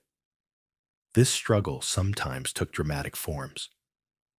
In 2010, a group of Rapa Nui occupied the Hangaroa Hotel, a prestigious complex built on lands that the occupiers claimed were illegally taken from their ancestors. The occupation lasted nearly 2 years and ended with forcible eviction by Chilean police, causing international outrage. Other protests included blocking access to the national park, occupying the airport, and mass demonstrations. In response to this pressure, the Chilean government was forced to make certain concessions. In 2007, a law on indigenous peoples was passed, granting the Rapa Nui certain cultural and economic rights. In 2018, the administration of the national park was transferred from the State Forestry Service to a joint council that included Rapa Nui representatives. This was a symbolic step. For the first time, indigenous residents gained an official voice in managing their cultural heritage. But the most significant change was the 2018 migration law, which restricted the right of mainland Chileans to freely move to the island. According to this law, non-residents can stay on the island for a maximum of 30 days as tourists, and for long-term residents, a special permit is required. This law was an attempt to halt demographic changes that threatened to turn the Rapa Nui into a minority on their own land. However, its implementation remains controversial and incomplete. The recognition of Rapa Nui as a UNESCO World Heritage Site in 1995 became an important milestone. Rapa Nui National Park, which covers most of the island and includes virtually all major archaeological sites, received the highest international protection status. This drew additional attention to the island's problems, but also created new challenges. World Heritage status meant strict restrictions on construction and development, which sometimes conflicted with the needs of the growing population. Cultural revival continued to gain momentum. The Rapa Nui language, which was on the brink of extinction in the mid-20th century, is now taught in all schools on the island. The Rapa Nui Language Academy works on standardizing orthography, developing educational materials, and documenting dialectal variations. The younger generation of Rapa Nui is growing up bilingual, fluent in both Spanish and their native language. Some activists even demand that Rapa Nui become the sole official language of the island, displacing Spanish. Traditional arts are experiencing a renaissance. Wood and stone carving has reached a level of mastery reminiscent of pre-contact times. Young carvers learn techniques from elder masters, experiment with new forms, and revive forgotten motifs. Tattooing, banned by missionaries over a century ago, has returned as a powerful symbol of cultural identity. Young Rapa Nui adorn their bodies with traditional patterns, geometric designs, depictions of bird people, moai, and frigate birds.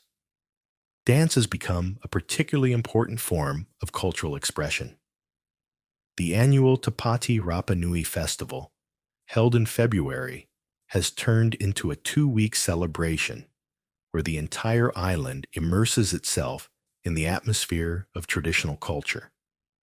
Clan groups compete in various disciplines: taka, body painting; hakape, sliding down a volcano slope on a banana trunk; ryu, imitation of spear battles; kai, rope weaving mastery. Dance performances combine traditional movements with modern elements, creating a living, evolving tradition. Music has also undergone a revival. Traditional songs, ehi, passed down through generations, are performed publicly again. But new forms have emerged. Rapa Nui rock, reggae with lyrics in the Rapa Nui language, modern interpretations of traditional melodies. Musicians like Mahani Tave have gained international recognition, representing Rapa Nui culture on the world stage. Education has become a key battleground for cultural survival. In the 2010s, the first university campus opened on the island. A branch of the University of Valparaiso. Young Rapa Nui can now obtain higher education without leaving the island, which is critically important for preserving the community's demographic base. Programs are being developed that combine Western academic education with traditional knowledge about navigation, ecology, history, and culture. Archaeological research continues, constantly uncovering new aspects of the island's history. The use of modern technologies, ground-penetrating radars, isotopic analysis, digital modeling, allows answers to questions that seemed unsolvable. In 2019, research showed that the Rapa Nui had limited but real contacts with South America in pre-Columbian times.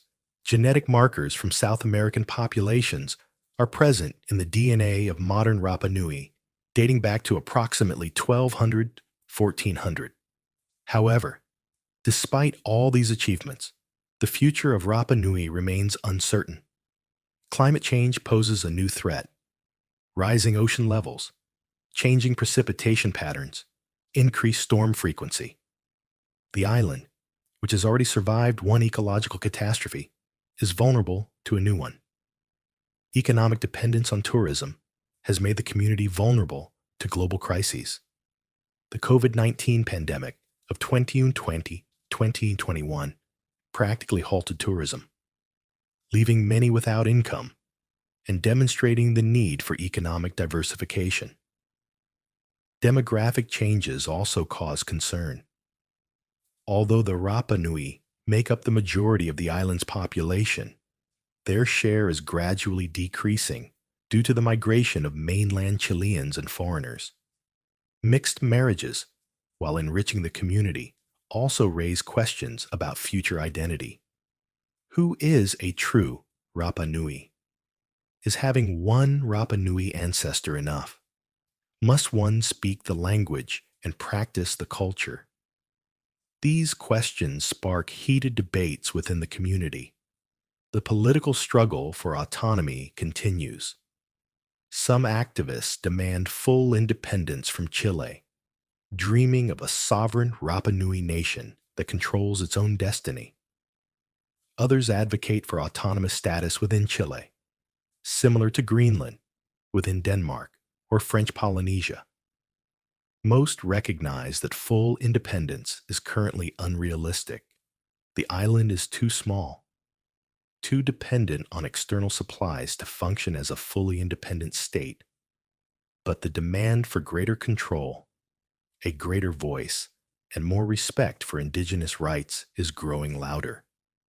In the 2020s, Rapa Nui stands at a crossroads. A culture that nearly vanished demonstrates remarkable vitality.